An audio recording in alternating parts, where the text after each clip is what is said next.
This is LBC from Global, leading Britain's conversation with James O'Brien.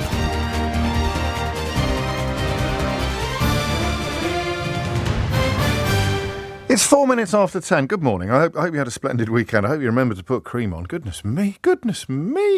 How long does it take you normally to wish that the weather was nicer and then start wishing that it would stop being quite so nice and return to slightly more manageable temperatures? What do you give yourself? 3 days, is it? 3.5? 2? An hour? Very wonderful, wonderful place. I moved to West London about 23 and a half years ago, actually. I can date it by my wedding day. And I remember being struck on pretty much the first time I went out shopping. I moved from a wealthy part of town to a slightly less wealthy part of town. So I'd sort of knocked around zone one for most of my student years and my early years in work. Do you know that you could work in a shop in central London and live in Soho when I left university? Can you imagine that? I'm sorry if I'm alienating non-Londoners, but Soho is, pretty much the coolest district in the country, and rents have always reflected that. But I was working in a shop. I was working more or less full-time in a shop while desperately trying to persuade a few newspapers to give me a bit of work. And I had more than enough income to rent a room in a nice big flat, just north of Oxford Street, actually, not quite Soho. You'd call it Fitzrovia. Now, goodness me, you couldn't rent a bench in Soho Square for an average retail income. Incredible. I mention that because we're going to talk about shops today, which, as you know, is one of my all-time favourite subjects for two reasons. Firstly, because they're completely universal. It is, of all the things we ever talk about, shops are almost unique in the way that we all have a relationship with them. It was Mark Twain, I think, who said that the only certainties in life are death and taxes. And I would add shops to that list. Well, at least for now. There are warnings that we could be watching a decline, which I think many people listening to this are going to find almost impossible to believe. And what interests me first and foremost about that is how relevant geography is to this conversation. That's why I've started by mentioning moving essentially from Kensington to just off the Harrow Road, for those who know that neck of the woods, near Ladbroke Grove in West London. And I went shopping. I can't remember what chain it was. Would it have been in Iceland? There was an Iceland there, but I think there was another one next door. And there was security on the meat. Now, I had seen security at that point in my life, like a little security tag that would set off the gates as you left the shop. I'd seen it on smoked salmon, because smoked salmon, is a very, very high-end product, and I'm pretty sure that at this period of time you would also get it on razor blades, the expensive razor blades, the ones that every 2.5 years come up with the absolutely revolutionary decision of adding another blade to the product and therefore completely changing the game of shaving for another 2.5 years. It must be the easiest money in the world, that. You just go along to meetings for 2 or 3 years, and at some point I don't know what they do. Do they just have a clock that's ticking? Why don't we add a 5th blade, Tristram? Yes, that will change the face of shaving for another. And then you get voiceover guy in to do a voiceover, and lo and behold, the revolutionary new addition, the revolutionary new change to the art of shaving is another blade. Benjamin Franklin, I think, Rebecca reminds me, not Mark Twain, who said death and taxes are the only certainties. I probably got Gatsby wrong at the top of the show as well when I said that description of going bankrupt involving first slowly and then quickly. Think about it. It's a beautiful description. And I think it applies to the decline of shops, because meat, right? So what, 15, 20 quid for a joint of meat? Maybe more. And that's why they had security tags on them when I moved to this slightly poorer part of town. There's no other way of describing it. I'm looking now at Nivea skin cream being in a security box in a supermarket in North London, a Co-op store in North London. Sun cream in a security box. Again, at a Co-op. The Co-op seems to have particular problems. I'm looking at a joint of pork in a security box in a branch of Iceland, and not just having a tag on it, but they're now in locked boxes, like you sometimes have alcohol in. high-end, like Grey Goose, posh alcohol. There's a coffee jar that is empty. So what does that mean? What does that mean? You take the empty jar. It's like buying records in Woolworths 40 years ago. You take the empty sleeve to the counter and they'll pop This is Kenco instant coffee. You take an empty jar of Kenco instant coffee to the till and they give you a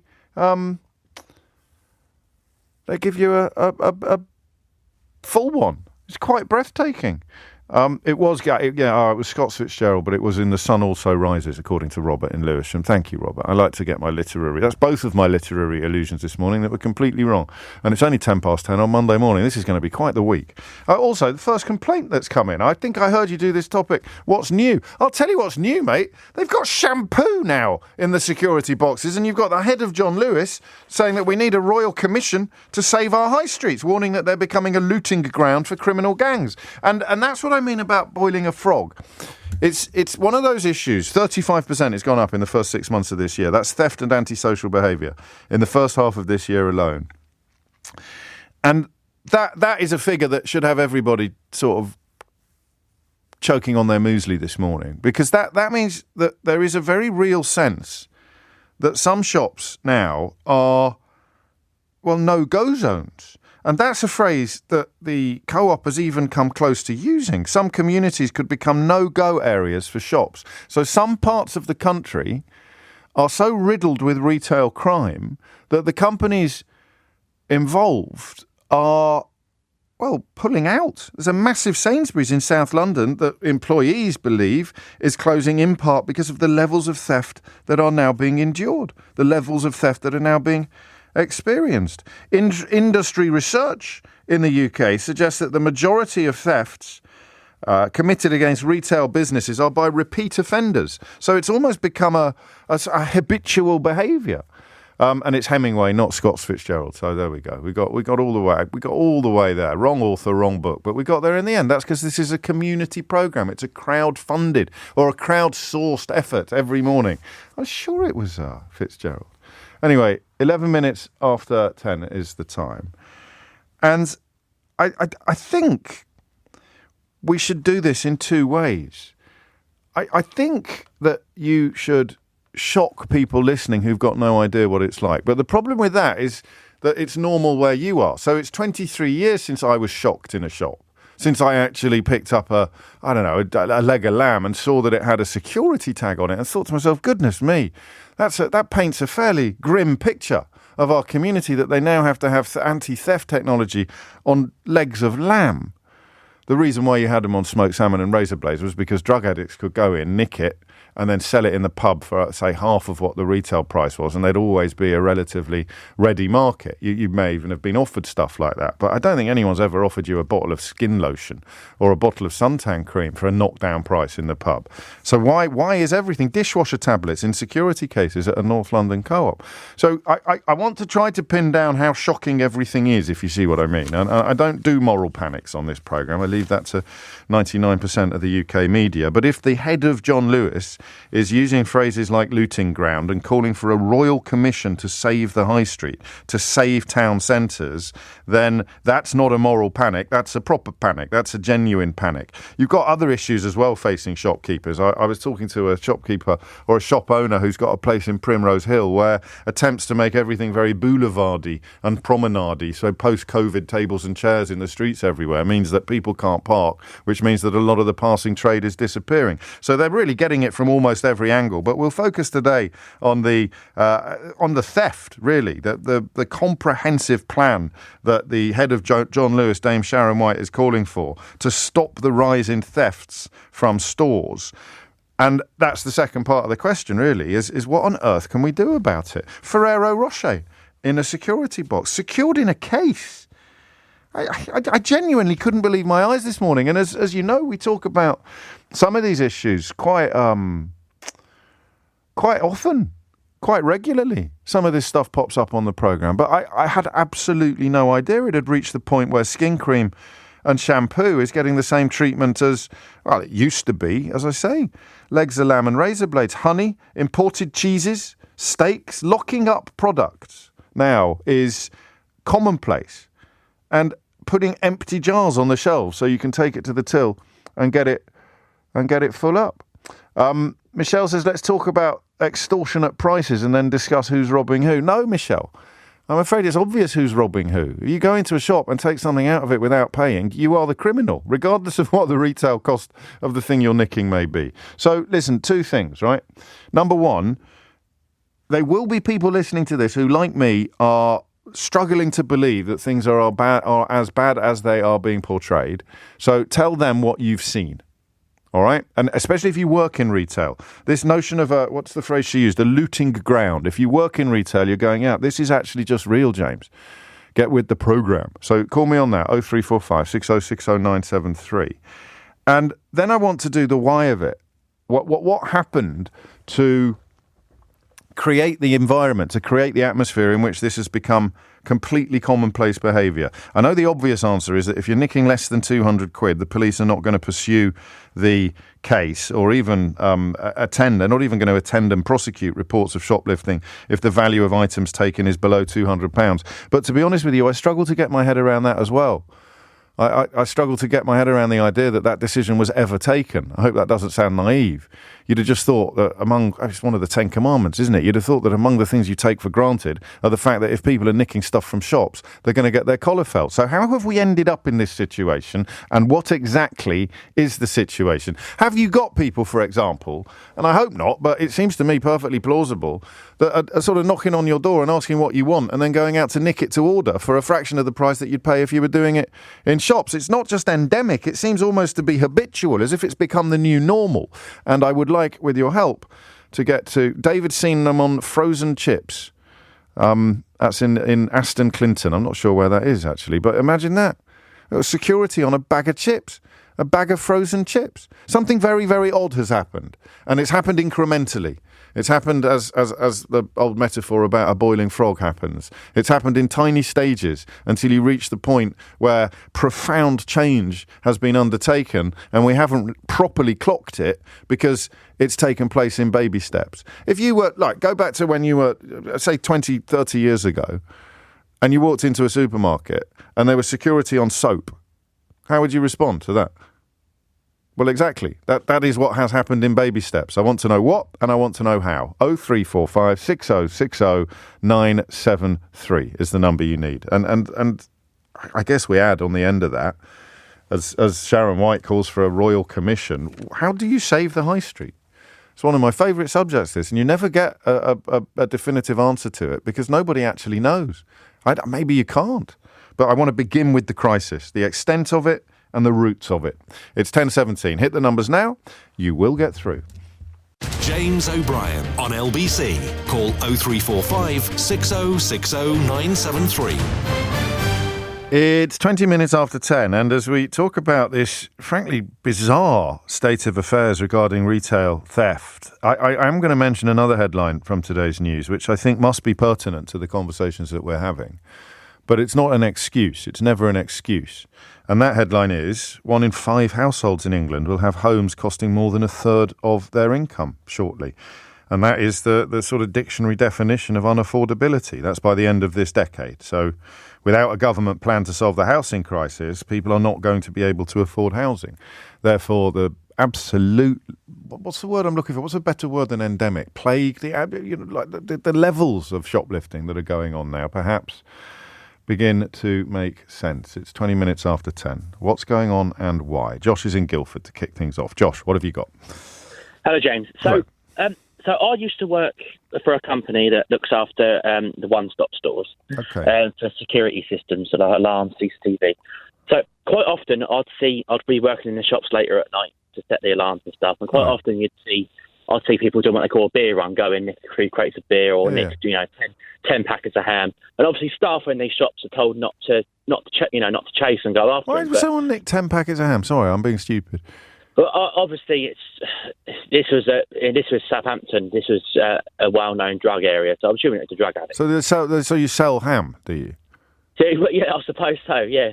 I wouldn't take a pack of ham off someone. You don't know how long it's been in. Well, I don't think I would either. But there you go. You saw what you saw. I've got a bit of beef with Southampton at the moment. While we're talking about meat in Southampton, it's the only place on my book tour that hasn't sold out, Josh. So I'm beginning to get some clues as to why that might be. If I hang out a packet of free ham instead of books, maybe I'll just tip the balance, tip the pendulum. Carry on.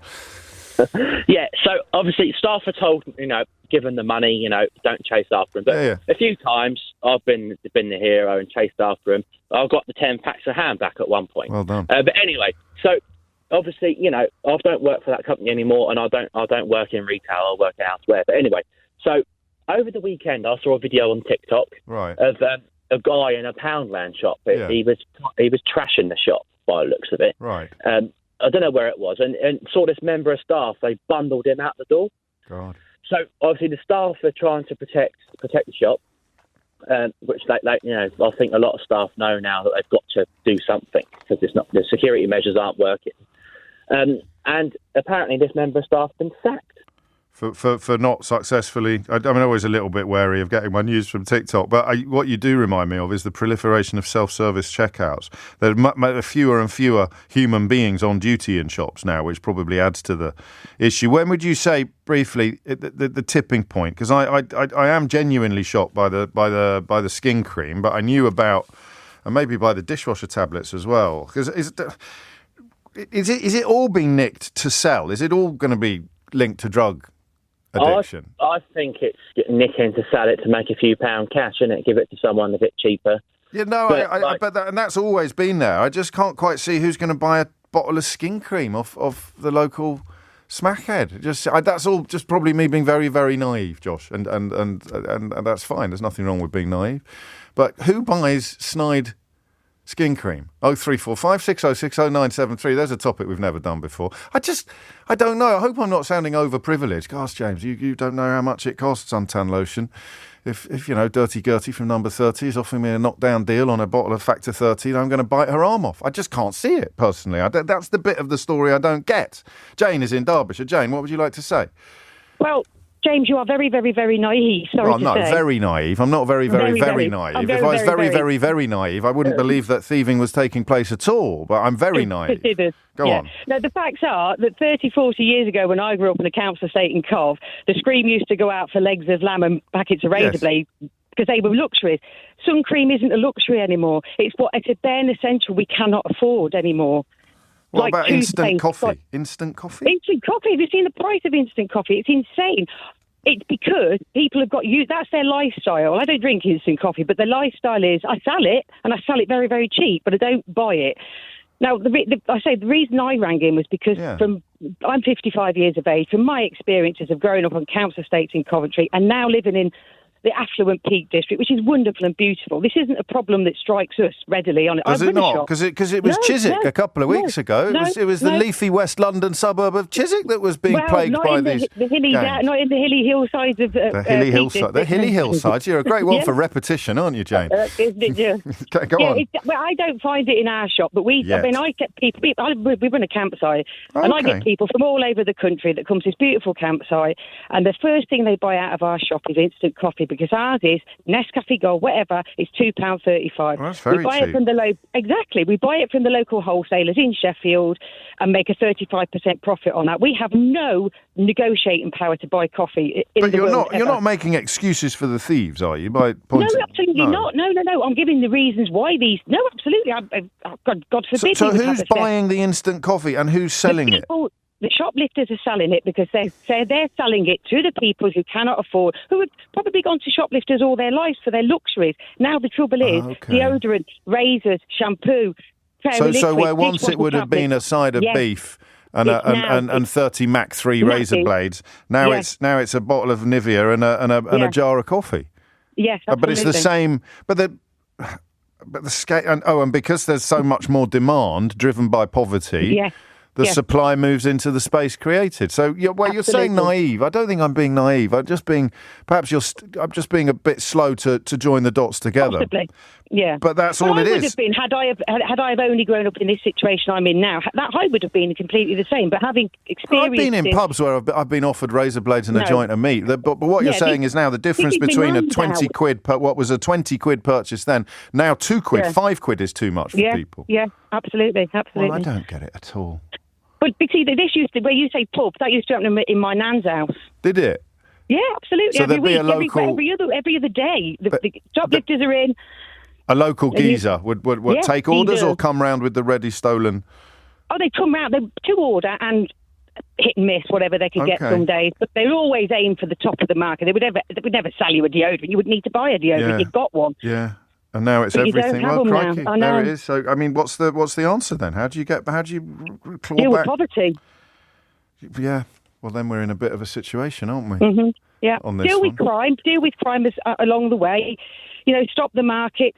But the way you're going to stop the market is to stop the poverty. Well, I'm glad you said that because it sounds very authentic. It is shocking, but it's also, I mean, politically quite loaded, of course. The idea that this is a consequence of austerity or inflation or all of the above, low wages, stagnation. Whew. You're right. Maybe I am very, very naive, but definitely not very, very, very naive. 10:27 is the time. Thank you, Jane. What's the name of your campsite? Sounds delightful. Laneside Caravan Park. It's in a little village called Hope, so I live in Hope all the time, which is lovely. I like that a lot. I live in a little village called Despair. Pierre is in Cheam. Pierre, what would you like to say? Oh, hi. Yeah, I hope you can hear me okay. I don't know if I've got an answer, but just a few thoughts. I mean, I went to Russia as a kid with a school group in 1985. There was no shops in the USSR. So it's a weird thing. And now it's like here, I think my main point was like, is the rise of the faceless corporation got anything to do with it? Do people when you nick, is there an element of it's a write-off for them? They're so big, they won't even notice it. I think that might explain elements of it, but it doesn't explain the simple supply and demand scenario that we just heard about, does it? And the other Go on. Quick point is just that it's not just here. I mean, I had an uncle in America who was telling me I think it was in Chicago, they had an area with, low income, and Walmart put a big, sorry to use the name, but could have been anyone. They put a big place there, local places shut down, and then they had a lot of looting or just, theft, and then Walmart closed, and all these people, especially in America, who haven't got a car, are like, where do I go to buy something? So I didn't bring you a solution, I'm sorry. Well, you did? No, we're not looking for solutions, we're looking for explanations. And to be honest with you, I think one of the phrases I say most often on this programme is that the line between explanation and excuse is often vanishingly thin, whatever politicians may like to pretend otherwise. Sometimes the explanation is very close to an excuse. And if you don't believe that, all right, just imagine that your child was 5, right? And starving. Not, Bob Geldof is going to launch a campaign starving, but just starving. Like, haven't eaten for, say, 24 hours. And there's no food in the house. And you are not getting any money until Friday, and today is Wednesday. What are you going to do? Down the food bank, right? There's a limit on how often you can visit the food bank. It doesn't matter. You can't feed your children with the Daily Mail's instructions to get a job or to pull your socks up or that you're a feckless work shall I lay about. It's not true in your case. You know that. You've just been very unlucky for the last 18 months and you've got a hungry child on a Wednesday night and no money coming in till Friday. You live miles away from family. What are you going to do? So that's an extreme example, but I think a pertinent one, especially when you put it alongside the other story in the news today about 1 in 5 households in England being in unaffordable rent or mortgage territory by the end of the decade. So, I mean, that simple answer, you deal with poverty, you want to deal with shoplifting, you deal with poverty, is a politician's nightmare, but it doesn't mean it's not true. 10:30 is the time. Thomas Watts is here now with your headlines. This is LBC with James O'Brien. Call 0345 6060 973. Text 84850. Alexa, send a comment to LBC. 10:34 is the time. I guess at the moment, my assembled theory would be that what we're seeing is an explosion in an already existing phenomenon. So, Emma, another story. I'm getting a lot of things like this coming in. This has always been a thing, James. It took me decades to work out the reason my nan used to get door knocks at all hours of the evening. She was fencing stuff that her family had nicked. I was always in dresses from Debenhams as a tyke. Nowadays, I see stuff on Facebook Marketplace that's obviously stolen. So we sit here perhaps using the language of a moral panic as we look at security cases containing things like sun cream. And they're not to set the alarms off either, are they? They're just to make the item so bulky that it's much harder to steal, much harder to conceal. That's why you've got dishwasher tablets. But actually, all you're seeing is a huge magnification, a huge increase in the thing that already existed, which was the bloke in the pub who was the local shoplifter. In fact, I'm getting lots of messages like this. It's your lived life, James, which makes it hard for you to believe. Coffee, sun cream, anti-aging creams, razor blades. Get yourself down to your local Weatherspoons and wait for the local shoplifter. It's been going on for decades. I worked in a cafe on a council estate and people would be waiting for them. Crikey. I guess what's taken me by surprise is the normality of it. And all that's changed, all that's become abnormal is the value of the stuff that is now being stolen because I'm sorry, but it is because of the cost of living crisis. If you would have bought it 10 years ago and you can't buy it now, you will instead buy it off a shoplifter. Is there another explanation for this, or have we actually had a rare moment of completely solving the mystery in the first half an hour of the programme? 10:36 is the time. 0345 6060973. Because, of course, we haven't solved the mystery of why the shops don't clamp down on it immediately and what would actually happen when they do, or if they do. Gary is in Maidenhead. Gary, what would you like to say? Well, morning to you, James. Hello, mate. We have talked before on the old chap that sleeps in the Volvo. Okay, how are you getting on? Up and down. Not looking forward to the winter. But, no. Okay, I'm sorry. But listen, a lot of your listeners are going to probably hate me for saying this, but I'm actually waiting for the shoplifter to bring me some stuff that I asked him to get. Can I ask what stuff you've got on order? Well, one of them is my doctor's surgery that's known me, different doctors, but I've been with them since I was 11. They've dropped me because I've got no fixed address. And I need naproxen. And the only way I can get it now, I asked this chap before, can you get me it? He says, yeah, I can get it. And he says he's got me 2 packs. I've had no medication for the last 4 weeks. What's it for? And the doctors say, because I've got no fixed address, we can't help you anymore. And I said, well, that's just... So I had a big argument with them. But and then there's other little things like the instant coffee, not the sun cream. But can I just say, when you've got no choice, because you will get people that play the system on universal credit, right? And I've said it before, and you get MPs that play the system at their end. That's true.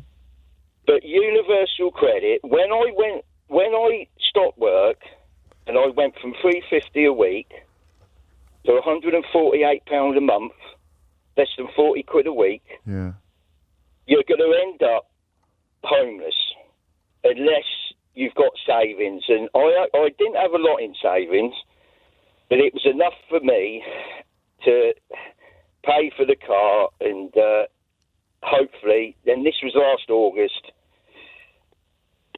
and you can probably hear it in my voice, it's taking its toll out on me. But I'm sorry to hear that, and I'm sorry to hear it in your voice. And you make a case for the inevitability of some of the stuff that we're hearing about. Can I pin down how much will you pay this fella when he turns up?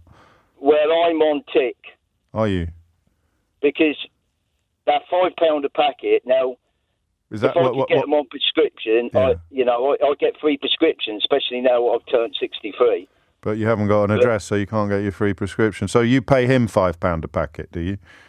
Well, that's what I'm going to be. That's what he's told me, because he says he's got hold of them. And what is it in the shops? Do you know?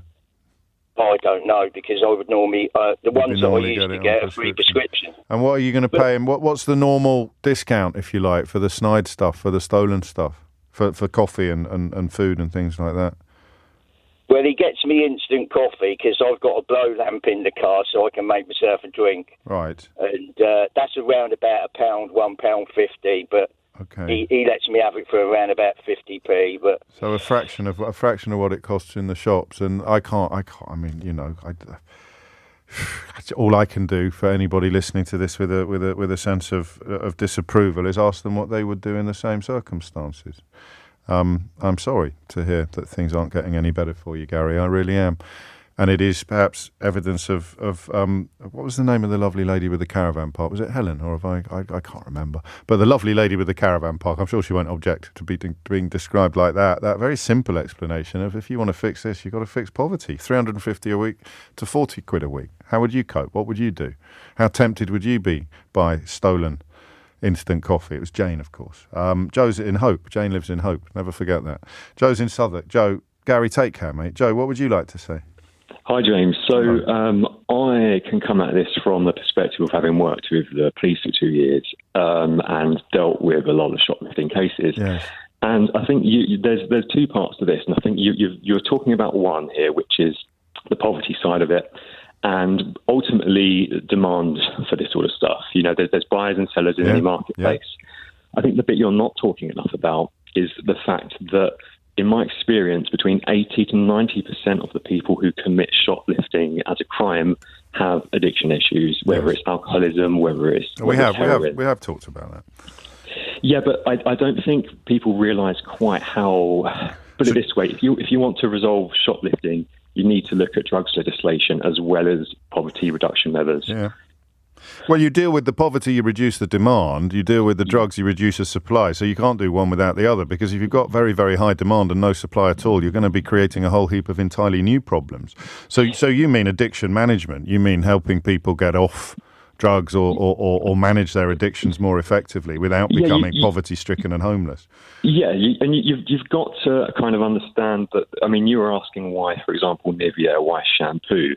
It's as simple as, what is something that's small and compact that you can easily lift, which can be sold easily. Even for pennies, even for 50p, even for a quid or £1.50. And that's why they're putting them in massive plastic boxes, because that makes it a lot harder to secrete about your person. So, I mean, at a show, you can't expect the chief executive of Sainsbury's to introduce drug rehabilitation programs for shoplifters. So, in the meantime, what can the shops do?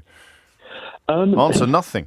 Well, one of the other things I think here is that, I mean, the truth is, it's very, very difficult. But I also think that there's an element here of that when someone shoplifts and gets away with it the first, second, or third time, those 3 attempts are kind of the most pivotal moments. If they don't get caught, if they don't kind of feel punished within those kind of first 3 attempts, that generally they'll go on to do it 10, 20, 30, 40 times. It becomes a lifestyle. But you've probably witnessed it yourself, where we've kind of got a generation of shop security who aren't really, they don't really want to get involved. They don't get paid enough. No.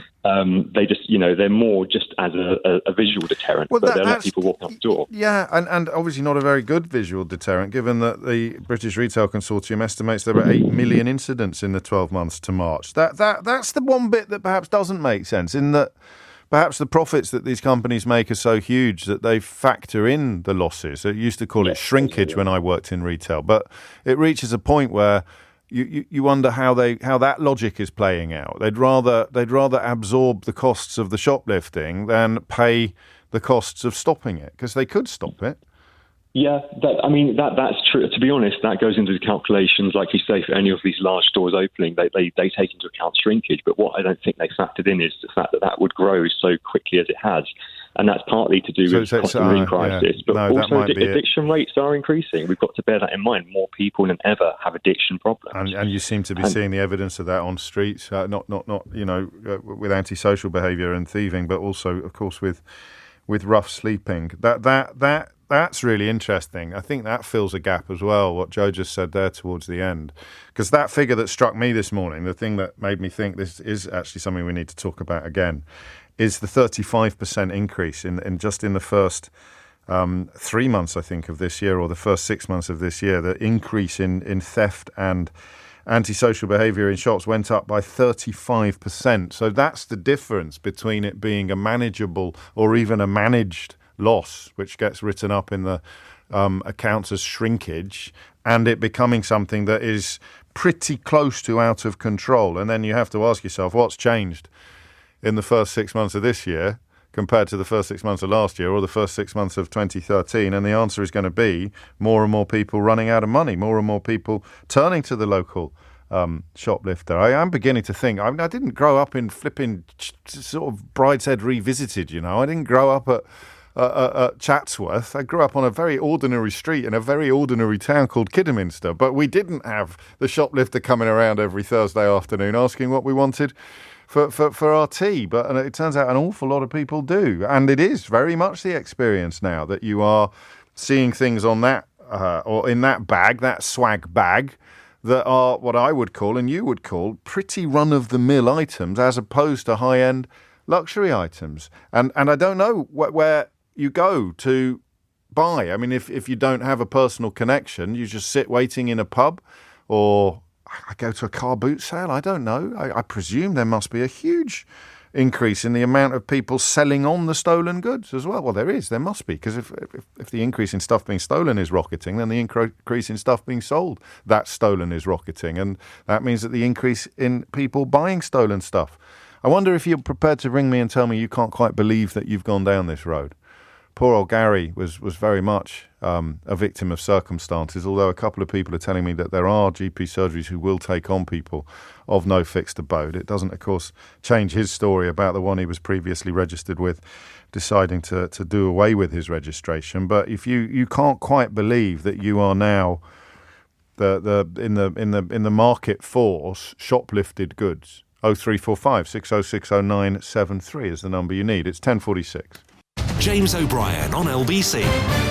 10:50 is the time, and you are listening to James O'Brien on LBC. A couple of stories this morning that caught my eye. One in the Observer yesterday, actually. It's been picked up by The Sun today, about plans to cut special educational needs projects by 20%, by a fifth, something that is, quite chilling in its potential impact. And another story about more than half of young people, or young workers, so people who've left full-time education, taking some form of sick leave in the past 6 months because of mental health problems. And seeing those two stories alongside each other reminded them of a letter I saw on social media last week, written by my friend and colleague Roman Kemp, which seeks to draw attention to the, I'd like to say the shortage, Roman, but I think I'm going to say the absence of proper care in the context of young people's mental health.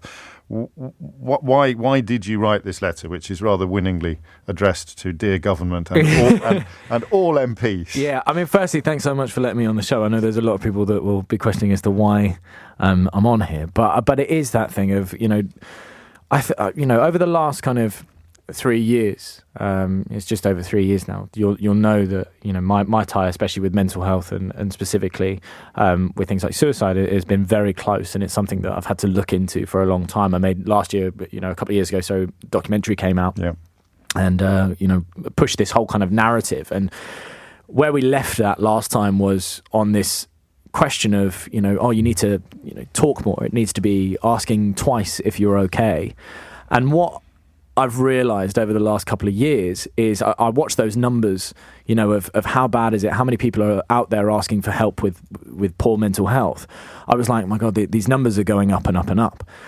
And at one point I thought to myself, I was like, what I'm doing must be pointless then, because and what everyone else is doing, campaigning for people, get talking, do this type of stuff. But if you flip it on its head and you realise actually the numbers getting worse is a good thing, because it means that people are recognising it more. Yep. And what we're realising is that there's more reassurance that people are going, you know what, I am suffering and now I need help. But when you look into what help is available for people, it's near on impossible now to find any help when it comes to your own mental health, especially when it comes to young children. And there was a stat that I saw that was just strange. If anything, it's just strange. And it was the government had kind of agreed to put mental health support teams. Now, mental health support teams within a school do so much more. They can help teachers, they can help parents, they also help the pupils, when faced with a mental health crisis. And the government had said, do you know what? We're going to put mental health support teams within schools. And our target is going to be 36% of schools, which I find laughable. Like, do we know where they got that particular number from? I think it was it kind of grew because it grew to 36%. But I just find that just so strange because surely anything with a target should be 100%. That should be anything. So we've got 36% now. Our work here is done. 64% of schools haven't got any. And what that creates is a lottery. That's bizarre. But it creates a lottery of kids that are being forgotten about. You know what I mean? Over half the kids, over 60% of kids in the UK will find themselves without any support. And what I was asking for within this letter isn't necessarily money, isn't necessarily even action right now, and put these mental health support teams in there right now. I'm simply asking for that target to change from 36% to change to 100%. And I've even said I don't need a date on it. I just need that as a promise. Have you heard anything back yet? Do you know what? Not from current government, not yet. And you will hear this, and you'll see other politicians now, and probably other parties. And I kind of saw it over the weekend happen a little bit, and I felt like I had to address it.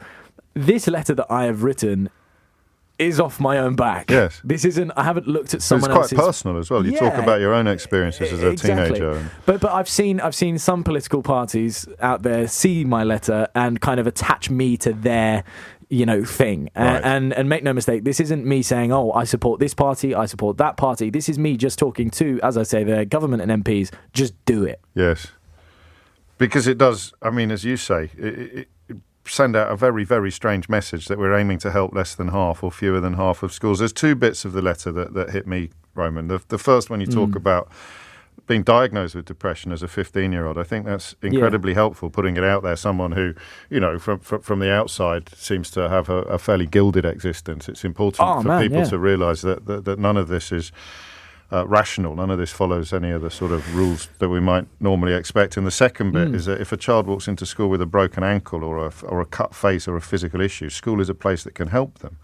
But you walk in a state of depression or anxiety or even with suicidal ideation, then without having a mental health support team, it's possible that there's nowhere in the school for that child to turn. Well, also, it's that thing of, the fact that nowadays, if you are showing symptoms of poor mental health, or if you are experiencing suicidal ideation, you are on a waiting list that is above 8 months now. The only way that your child or more, exactly, or the only way that your child can be seen, and we're talking about children here, the only way your child can be seen as soon as possible is if they have already attempted to take their own life, which for a lot of parents out there is too late already. It's an utter. I think that's such a terrifying criteria, such a terrifying statistic that you almost balk at it. Because I remember the first time I discovered it, I thought, it can't be true. So call her.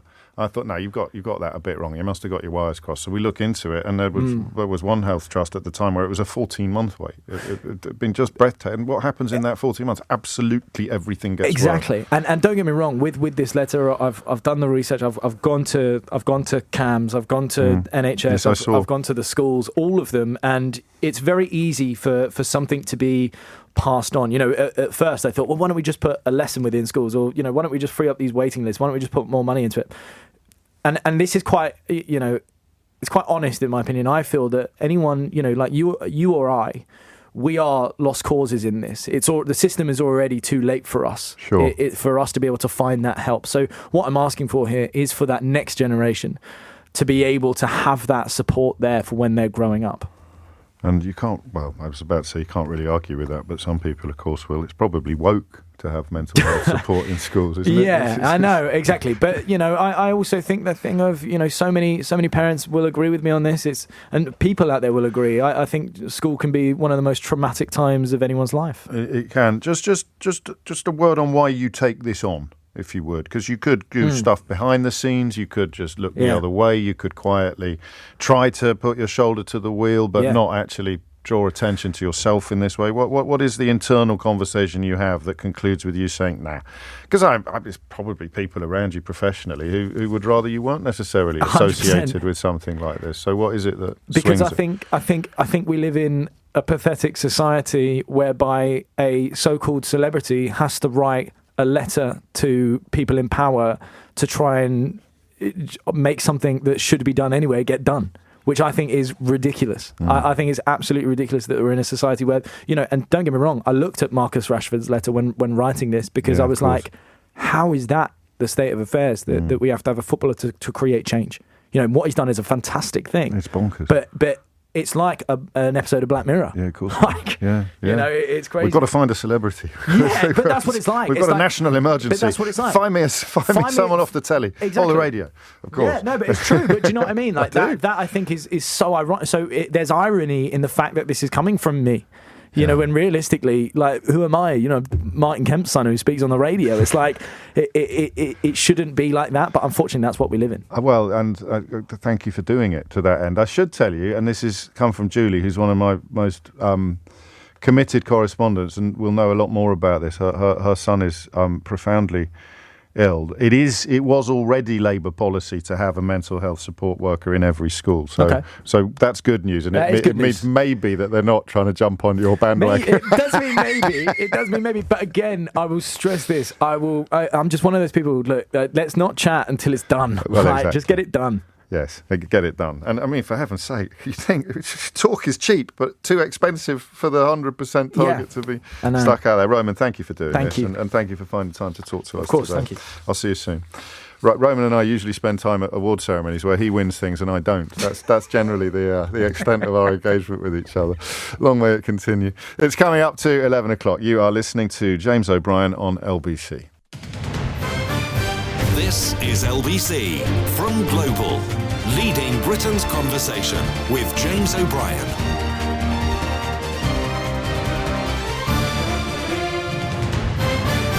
Three minutes after 11 is the time. So there was the escaped prisoner who was caught. I went looking for him on Saturday morning because he was in my patch, he was in my part of town, and I thought to myself, what would I do if I was him? And I thought the canal, I'd go up the canal. Because there's quite a lot of abandoned boats in that sort of neck of if you go up the Grand Union, heading towards Birmingham, although that's quite a stretch. And I think that's what he did. I think because that's where they more or less caught him. I must have missed him by moments. I can't believe it. There's £20,000 on the table if you could help the police catch him. So you had that. What else might you have expected the actual Home Secretary to talk about last week?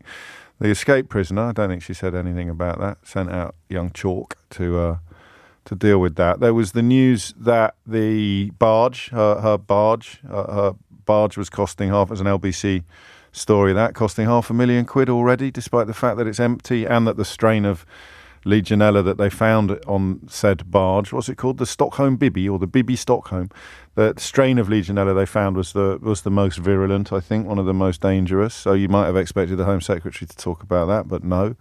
I think there was another story about how they have missed a loophole in funding laws because they're spending so much of the foreign aid budget now on looking after asylum seekers in this country and obviously not spending any on actual foreign aid, that it's fallen foul. Lewis Goodall had this story. They talked about it on the news agents. It was in the FT, but that has now backfired. You might have expected Suella Braverman to talk about that, but no. She hasn't mentioned Rwanda for a while. I forget how many millions of pounds we've given to the Rwandan government to deport precisely no asylum seekers. So you might have expected her to pop up and talk about that. Things that Suella Braverman might have had a few things to say about. Chapter 473. But no, instead she popped up, I think yesterday, to announce that she's thinking of banning a breed of dog that has been involved in an attack in which 3 people were injured, including an 11-year-old who has been described as suffering non-life-threatening injuries. I think this is the one that a clip of this did the rounds. I mean, this is the radio, so I won't obviously play it to you. But the idea of another breed of dog causing a very similar conversation to ones that we have had in the past it's sort of quite dispiriting, really, isn't it? I don't know an awful lot about so-called XL bully dogs. Are they called XL as in extra large? I presume that they are. And I don't want to have another phone in. I mean, to be fair, we haven't had one for years where you queue up to tell me it's not the dog that's the problem, it's the owner, and that they're really lovely, and you let yours babysit. I don't want to sound ungrateful. I want to try and go a little deeper into it if we can. I used to do some very interesting conversations in the area of why you want to own a dog that is potentially so vicious.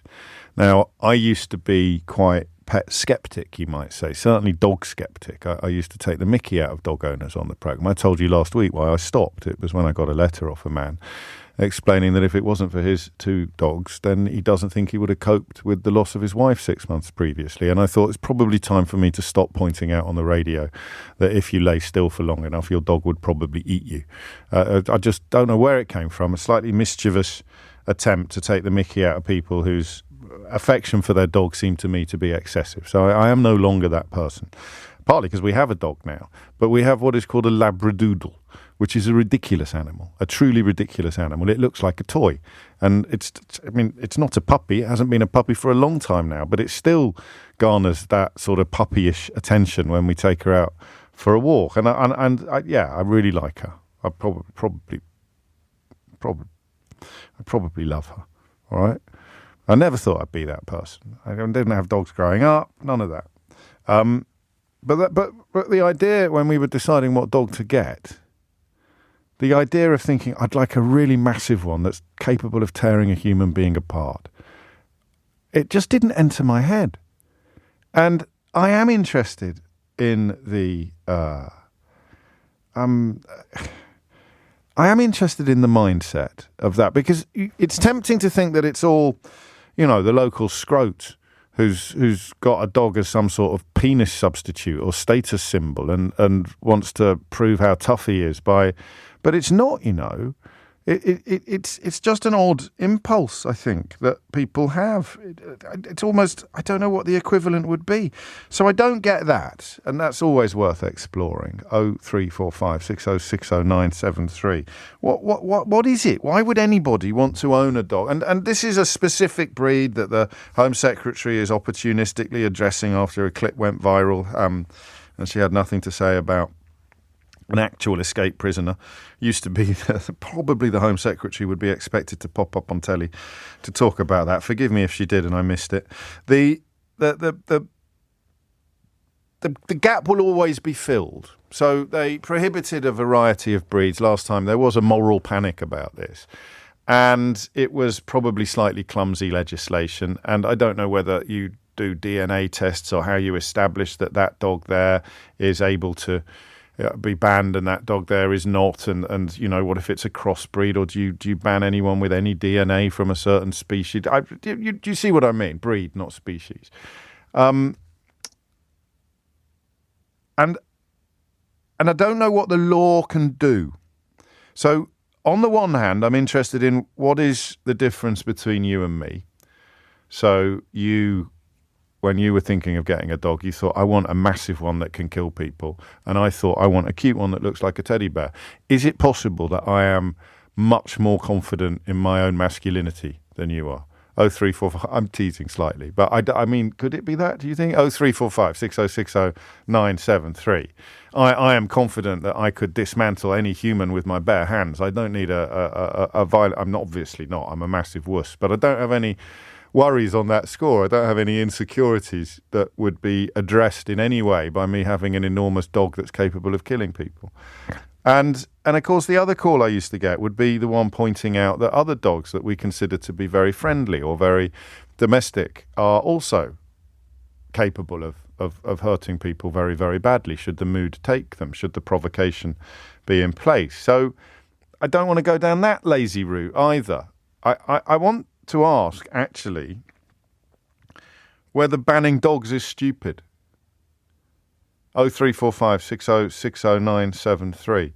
Whether it is actually a knee-jerk reaction. For the record, I used to be very much in favour of it. I used to think when you saw it was pit bulls, wasn't it, that caused a particular type, I think an American pit bull and some others. But if you accept that an Alsatian or a Labrador can cause terrible damage to a child, or worse in some circumstances, then all you're talking about is a gradient of risk. So you have a statistical record of risk that tells you all dogs can be dangerous. Even my dog could be dangerous. It would just be a nip. I don't think she could do you any lasting harm, but, all dogs can be dangerous, right? So you've got a gradient of risk statistically plotted to show that this dog is more likely than that dog to go rogue or to attack a human. But every dog is capable of attacking a human. And then you've got another gradient of power and heft. So if you got attacked by my dog, you'd come away grazed. If you got attacked by that dog over there, which has never harmed a fly in its life, but for some reason had a rush of blood to the thread last Tuesday and went after your Auntie Doris, it could have taken Auntie Doris's arm off. So you've got two gradients. You've got a gradient of risk and you've got a gradient of power. And the idea that you have legislation based on sticking a pin in both of those gradients just seems to me to be, at 12 minutes after 11 this morning, it seems to me to be a slightly more silly proposition, or potentially silly proposition, than I've always seen it as in the past. I often quote a rather splendid book called How Not to Be Wrong, The Art of Changing Your Mind, which opens with the line, there is no point having a mind if you never change it. And I think of all the subjects I enjoy revisiting, the ones where I was most certain of my previous position are probably my favourites. So I used to get right on my high horse about this. And I still might. But right now, probably because I hold Suella Braverman in such low regard. I think she's such an awful politician, such an unspeakable human being, so vile and so callous and so cruel, so performatively obnoxious, that if she's doing something, I think it's almost certainly the wrong thing. Now, luckily, Ian Duncan Smith is in the news today, being right about China. So what Ian Duncan Smith reminds us of is the fact that even a stopped clock is right twice a day. So I agree with Ian Duncan Smith about China, even though I think he's been wrong about absolutely everything else ever, frankly. And possibly Suella Braverman is right about this. She's having a touch of the Duncan Smiths, and she's happened to be accidentally right about this, despite the fact that she's categorically and quite egregiously wrong about almost everything else. But then I started thinking about these graphs. No one had ever explained it to me like that before. I don't know where the thought came from. But you've got 100 dogs, 100 different breeds of dog, and they're plotted on a graph going upwards in terms of risk, with risk of that dog attacking being the 100th dog is the one most likely to attack a human being. And then you've got the same 100 dogs on a plot of heft and power or weight or aggression. I don't know if that is helpful. And the 100th dog there is the one that is most violent, most vicious. Obviously, if it's a tiny little Labradoodle that attacks its own shadow, it's not that bad. Even though it's the most violent dog, it's got no power. But how feasible, and everyone that rings into this programme today is going to know more about dogs than I do, I think. Because I wonder genuinely now how feasible it is to ban breeds of dogs. Feasible stroke wise, 0345 6060 973 is the number that you need. Okay, it's 11:15. James O'Brien on LBC. 17 minutes after 11 is the time. And I'm just wondering, frankly, for the very first time, I hope I don't owe you an apology if you rang in about this a few years ago and got your head bitten off, whether or not banning breeds of dogs is the wrong response to stories, tragic stories of dogs attacking and in some cases, of course, killing humans. Because, well, I've explained why. And I am going to refer back, I suspect, to the notion of two graphs. One plotting the likelihood of a dog attacking a human or another dog, actually. Richard, who's a listener to the programme, has just sent me a terrible account from the Daily Record of what happened to him when his dog was attacked. His little King Charles was attacked by two other dogs and killed. The owner of the dogs received a punishment, but the dogs are still around. They've been ordered to be kept muzzled and on a lead for the rest of their lives when they are outside. But they killed a pensioner's beloved King Charles Spaniel. And I think the pensioner concerned is Richard, who's just texted me the story, but says he's still terrified of big dogs. And no, his son-in-law, Richard's the son-in-law of the pensioner who owned a dog, and still can't really bring himself to talk about it, which I completely understand. So how there he is. They don't need to keep repeating the question. It's pretty straightforward. How mad is it to think, or how feasible, how wise is it to think that you can ban certain breeds of dogs when perhaps the answer is making owning any dog a little bit more rigorous? James is in Camberley. James, what made you pick up the phone? Well, I've grown up around dogs all my life. Yeah. But my niece last year has just caught an XL. It's about 6 months old now, right. And believe me, it's massive. If it attacked you, you're not stopping it. No way. Is it a new thing? Why haven't we heard about them before? Well, I mean, not before, but last time we talked. Because they banned the last the last lot of dogs. They're just going to keep mixing dogs to get a big dog. So what is this a mix of? Do we know? Well, it's a mix of the one that was banned last time and a staff. That's what it is. But how is it so much big? So we've got American Pit Bulls, Japanese Tosers, Doga Argentinos, and Fila Brasileiros that are banned. Yeah. There's some... What? It's an American Pit Bull staff. That's what it is. Right. So, I mean, it's just a... Why is it so much bigger than both American... I don't understand what they're doing. They must be pumping something into them. But they can't be pumping stuff into them. You know what I mean. They're massive. When I say this dog is 6 months old, yeah, I'll visit. She's in a flat, right? Yeah, on the 6th floor. She's got 4 kids. I've said they're all sharing in this flat. Right. I said if one of the kids falls over in the flat, imagine the dog's not been out for a couple of hours. It's boiling hot. Yeah, the dog's laying about on the floor. Yeah. Kid trips over the dog. The dog turns on the kid. Stop it! I know. I said you're not stopping it. You're not stopping it. I told her. I said to her. Or in the lift. You're in the lift. The dog gets uncomfortable. It's all it takes. Yeah, I've been around dogs. I've been bitten by a dog myself. 70% of... I didn't know that. The 70% of is it attacks or deaths are the same. All dog-related deaths. It's the American Bully has been responsible for more than 70% of all 100%. dog-related deaths in the UK since 2021. So, if she was here and I said, "Why do you want that dog? Why didn't you get a nice little poodle?" What would she say? Because it's a statement. It's a statement. What's it saying? It's saying, you can't come near me, I've got a big dog. I've got a dog that will have you if you come near me. It's also saying I don't really care much about my children's safety. They don't care. If John gets a dog, then Bill wants the dog. It's just it's an accessory, basically. These drug dealers and all that, I'm not saying she's a drug dealer, but I'm just saying these drug dealers and things like that, if they've got one of them in their house, the police are more, they're not going to break the door down so quick. Give them a chance to get rid of stuff and stuff. And when you made the point about her children, what was her response? Oh, he's lovely. Look at him. He's laying all over him now and all that. And I said, but if he turns, you're never going to stop that dog. So we're going to. So I'm just going back to my graphs then, James. You're going to ban all dogs of a certain size, then, are you? Look, I work in social housing. Right. I visit a lot of properties, a lot of flats, and I believe.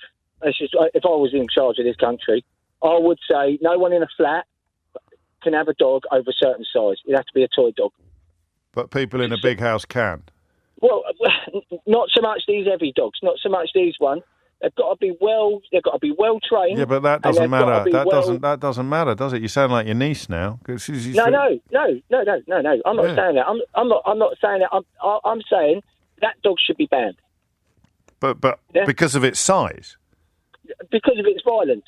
But it hasn't been violent. Every dog will turn. Which means we should ban all dogs. Well, no, because a little nip from a little nip Jack Russell's not going to do you much damage. So we're going to ban all big dogs. I'm kind of playing with you because I do think that it's. I know what you're saying. Yeah. I know what you're saying. It's very controversial, but you've got to get to the root of it, and it's America is the root of it. No, I was once in favour. When they banned these 4, I was all for it. But the more I think about it, the more you're just pressing pause until something new comes along, and then you ban that as well, and you wait 6 months and something new comes along, and you wait a year and something new comes. So banning them, I don't know what the answer is. It could be one of those. Maybe there's no answer. Maybe there's no. You've got to legislate. Go on. Weight and style of a dog. Weight and style of a dog. Legislate. That dog cannot be one in a flat. You're never going to get that by. You're never going to get that by. It's got to happen. It's got to happen. We're just going to carry on down the same road. Got to stop copying America. I was in a flat in Knightsbridge not long ago. It's the size of 2 football pitches. Well, but you haven't got outside space, have you? Well, they have actually, but I'm being a bit unhelpful. I know what you mean. So a relationship. So we got licenses. You get a dog. Bring back dog licenses, and one of the things they check is the amount of square footage that you have compared to the size of your dog. I mean, it makes sense. It makes as much sense as the sort of knee-jerk reaction that Suella Braverman is talking about, but I can't quite see it landing. And there it is. I mean, it's a status symbol. That's where I do sound. That's 2 topics today where I sound a little bit, I don't know what the word is. Sheltered, is that the correct word? Did you know no one has offered me a packet of sun cream in my local hostelry anytime soon? Good Lord, what a strange phenomenon. And similarly, I'm trying to think who's got the biggest dog out of people I know. See, I got friends that go hunting. Not fox hunting, but, grouse bird shooting and stuff. I don't like all of that, but their dogs are incredibly well trained, but they're still quite big dogs. Soft mouths. They train them to pick up the bird. And so I can't quite see this anymore. I used to think it was pretty straightforward. Martin's in St Asaph in North Wales. Martin, what would you like to say?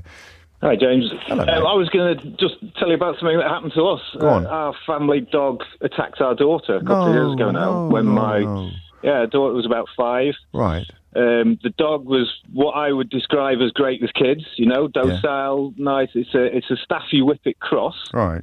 But I don't like to sort of jump to conclusions based on that, really. No. But what happened? The dog was sat next to me on the sofa at home, which could have been part of the problem. Right. And my daughter approached the dog as she does all the time to give it a cuddle, and she sort of made a high-pitched noise. The dog's name is Rio. She sort of went to the dog and went, Rio, and approached her face. And it wasn't, sometimes kids are clumsy. They accidentally, step on the dog's toe or punch it in the eye. So do adults. It wasn't that. This dog launched into an attack, snarling, baring teeth, bit her in the face, and got a tooth went through her top lip, another tooth went through her bottom lip, but it wasn't a snap. It was a sustained attack. It was awful. We sat there. I was stunned. My head could not compute what I was seeing. Yeah.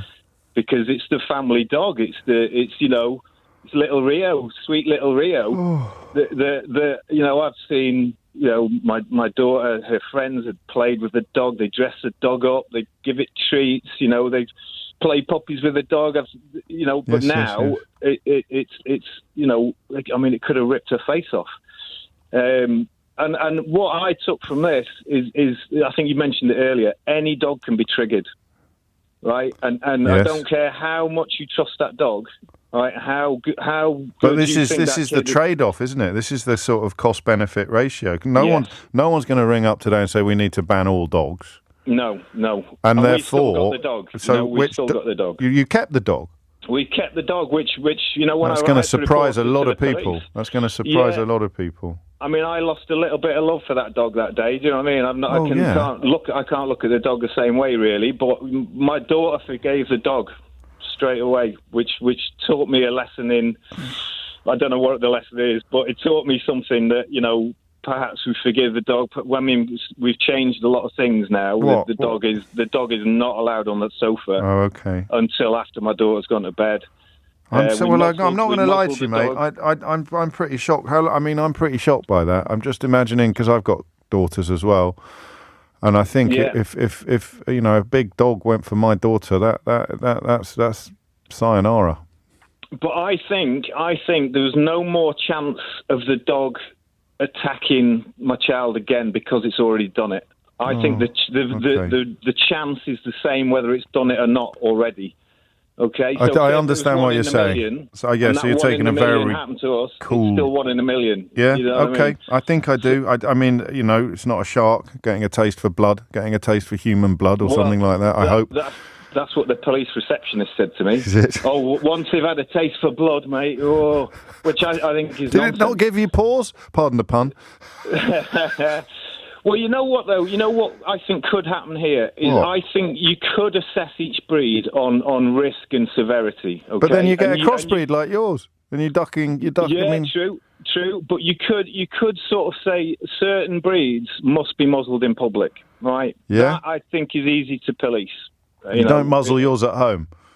Not anymore. We did for a while, but now the dog's ill. It's got a spine problem. It's right. we make we manage the behaviour differently now. And I spoke to the vet about what could have caused it, what could have triggered it. So no, you haven't been irresponsible. Then you've made a decision that many people listening will struggle with, but you haven't entered into it casually or blindly, and I guess there's also a sense that your daughter wouldn't want to be responsible for the disappearance or even the death of the family pet. Crikey, I was not expecting that. That was a twist in the tale, wasn't it? But I'm glad it wasn't worse, frankly, and that she's recovered. It's coming up to past. So there it is, you see. Great calls there, covering a couple of angles, highlighting the heart of my thesis. I've never had a thesis before on the question of dangerous dogs. I've always been a little bit knee-jerk. Ban them! And yet, you ban them all. No one's in favour of that. Don't even ring me to pretend that you're in favour of that, just to get your face on the radio. No one is in favour of banning all dogs, including my little teddy bear. Or you ban no dogs, right? Which seems at first glance to be ridiculous. Then you speak to someone like Martin, who has experience of the worst nightmare, or a step towards the worst nightmare of a family dog scenario, but kept the dog. So we're not going to ban all dogs, ban no dogs, or ban some dogs. And then how do you decide which dogs get banned? Oh, well, this one here is particularly... But that's what they said about the last lot. The last 4. An XL. A lot of people talking about sofas. Never let dogs on sofas, apparently. I'm just passing that on. I'm just a messenger. I don't know. Our dog sits on sofas. It's like a cushion. 11:30 is the time. You're listening to James O'Brien on LBC. Thomas Watts is here now with your headlines. James O'Brien. Alexa, send a comment to LBC. 11:34 is the time. You're listening to James O'Brien on LBC. So I've got 2 graphs, one of which tracks the potential violence of an animal. So I can tell you that over 70% of deaths caused by dogs in the UK since 2021 have been caused by the same breed of dog. It's called an American Bully, which is just a sort of turbocharged, larger version of the American Bulldog, bred for size. So you get 2 particularly big examples of it and breed from them. And then ideally, if this is what you're after, all the puppies will be bigger than average. And so it continues. And the other graph has got size, heft, power, damage. If it's like top trumps, it would be a score. I don't know if you ever played top trumps, but you could have top trumps of tanks, military vehicles, and it would be speed.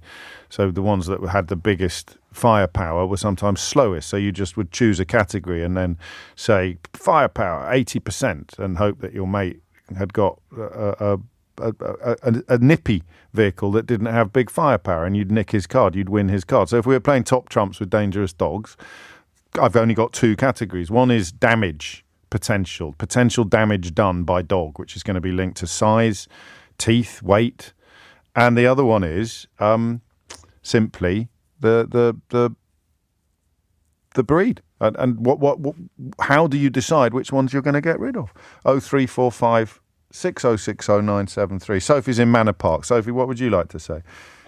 Hello, James. Hello. I've got 3 dogs. I've got a Chihuahua. Yeah. 3. I've got a Chihuahua, and I'd say he was the worst. And I've got a Bull Mastiff half staff and an XL Bully part Shar Pei. Okay? Right. And I truly believe that it is about how you train your dog, how you let your dog live around you. And basically, I just don't believe that a dog should be put down for his size. I understand about the strength of these dogs and why don't you have 3 Chihuahuas? Oh no, the Chihuahua is the worst. Yeah, I know, but if the Chihuahua turns on you, you're barely going to notice. Oh, that's what you think. But like some of my friends, I can understand where the door is going to be locking on and things like that. Yeah. But at the end of the day, I do truly believe that you can have dogs around, whatever the breed is, and it is about you as the owner. It really is. Look, your last caller, not saying it was a terrible thing that happened. Like, he turned around and said that his older children or the oldest ones dressed up the dog, and that was fine. And the dog never reacted. And yet, when the younger sibling went in and tried to come up to the dog actually bit her. Now, for me, like with my children and everything, if it's a hot day and whatever, leave the dog alone. You just put certain boundaries in place. Also, but you're talking about your dogs. What about the dogs that are not with responsible owners but are lethal? Absolutely. Yeah, but what do we do about them? Exactly. Hey? And this is the problem. I ask you a question. James, you can't let me answer it by finish. saying exactly. No, James, let me finish. Carry on. My 3 dogs weren't bought. I never bought my dogs from a shop or anything. No. I got my dogs from people that, the XL Bully part Shar-Pei was because it wasn't being treated right in a home. No, okay. The same with the bull. You see where I'm coming from? Well, so these dogs are actually, these dogs are out here with irresponsible breeders, and then they go to irresponsible owners. You know, some people are just selling these dogs, whatever it could be, an XL Bully or a How Stag, big is the XL Bully cross? He's about the size of, well, if you think of a Shar-Pei. I don't know what a Shar-Pei is. Let me look it up. You keep talking. They're quite cute. But basically, they're quite big as well. But he's about the same size as my Bull Mastiff part Staff. And if you look at the give size me another of example. What's the size of a small donkey? Give me some. Oh, no, smaller than that. I think a little bit smaller than that. But, you know, they are quite hench. They are quite hench. That means hefty, does it? Solid. Hefty. Yeah. They're quite, solid. Every day's a school day. Yeah. I mean, you're bringing back the old me where I'd be a bit rude to you and say, why do you own a dog like that? But I don't know that... I know you do understand, and I don't know that the arguments are helpful, really, because if you choose these breeds today, there'll just be some new breeds around tomorrow, won't there? I know, I do understand, but I didn't get my dogs from a breeder. No, I know you didn't. Over the couple of years, and I got them independently at different stages. Yeah. Basically, it's just I saw the dogs in a dilemma. I didn't like what I saw, and I took them on board. Now, if you think of the situation where Marley, that's the XL Bully Staff, come from, probably I would have been more disciplined with him because I thought he will react because he's an anxious dog or whatever. But I do feel it's about the owner and what boundaries they put in place. Yeah, and there's no way of policing that, though, is there? That's the only problem. Absolutely. You're doing it again. Problem. You can't. Well, exactly. This is what I'm saying. There's no answer to it, James, because there are people out there. You could say the same with politicians. Like, there is no answer at the end of the day, there is no answer to it. That's the nightmare. That's kryptonite for phone-in hosts.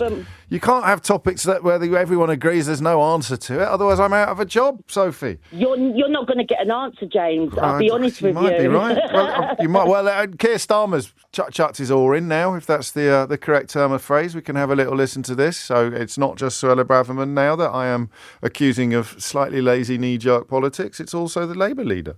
I think it's a strong case for banning this breed of dog, and I think anybody who's seen the footage would be shocked by that. Nobody should feel comfortable in relation to it. I want to see what the government is going to put forward. I hope we can do this speedily and constructively, but I don't think anybody looking at that footage could simply sit back and say nothing needs to change here. Clearly, there needs to be change. And maybe that's it. Maybe the corollary of what I'm saying is that, of course, you ban some dogs, and then when another one comes along to fill the space vacated by the dog you banned last time, you ban another dog.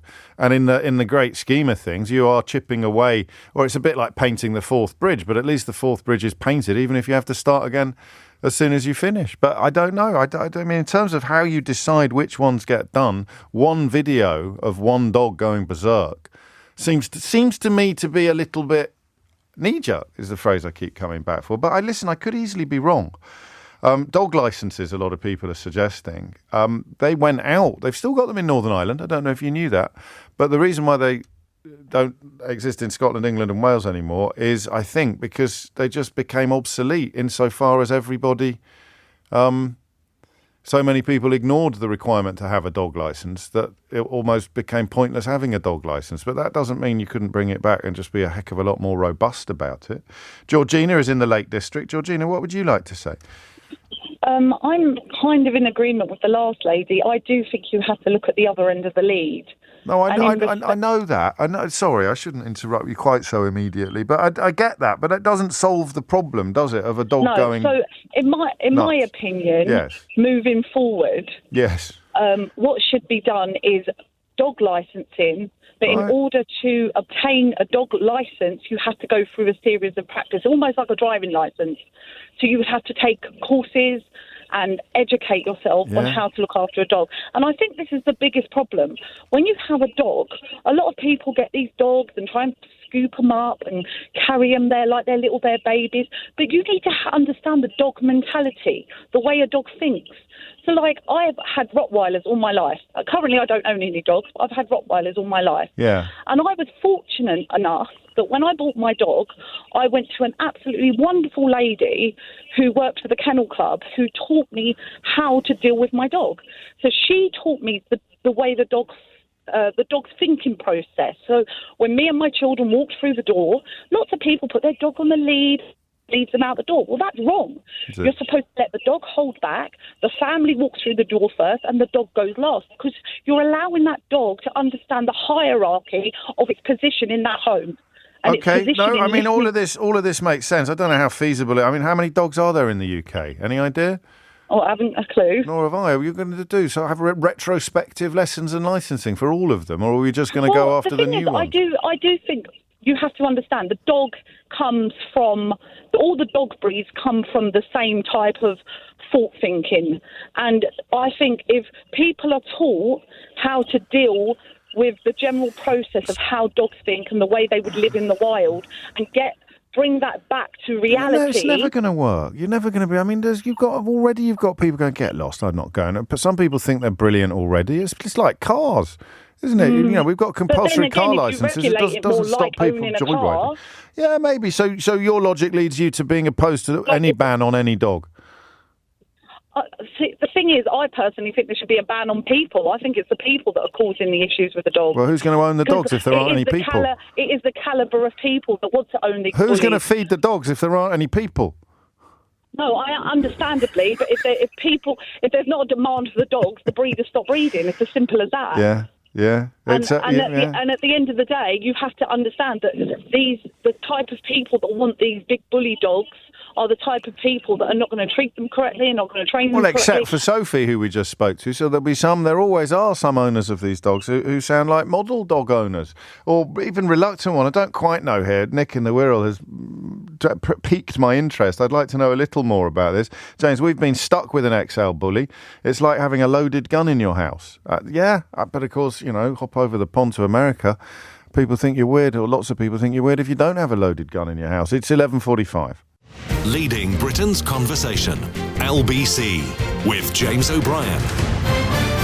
11:48 is the time. I think that there is a grave danger, isn't there, of the something must be done school of thought. Politicians can be forgiven for falling into it. I think perhaps the worst example was was it Ed Balls intervened to get rid of the head of social services, a tragic death of a child.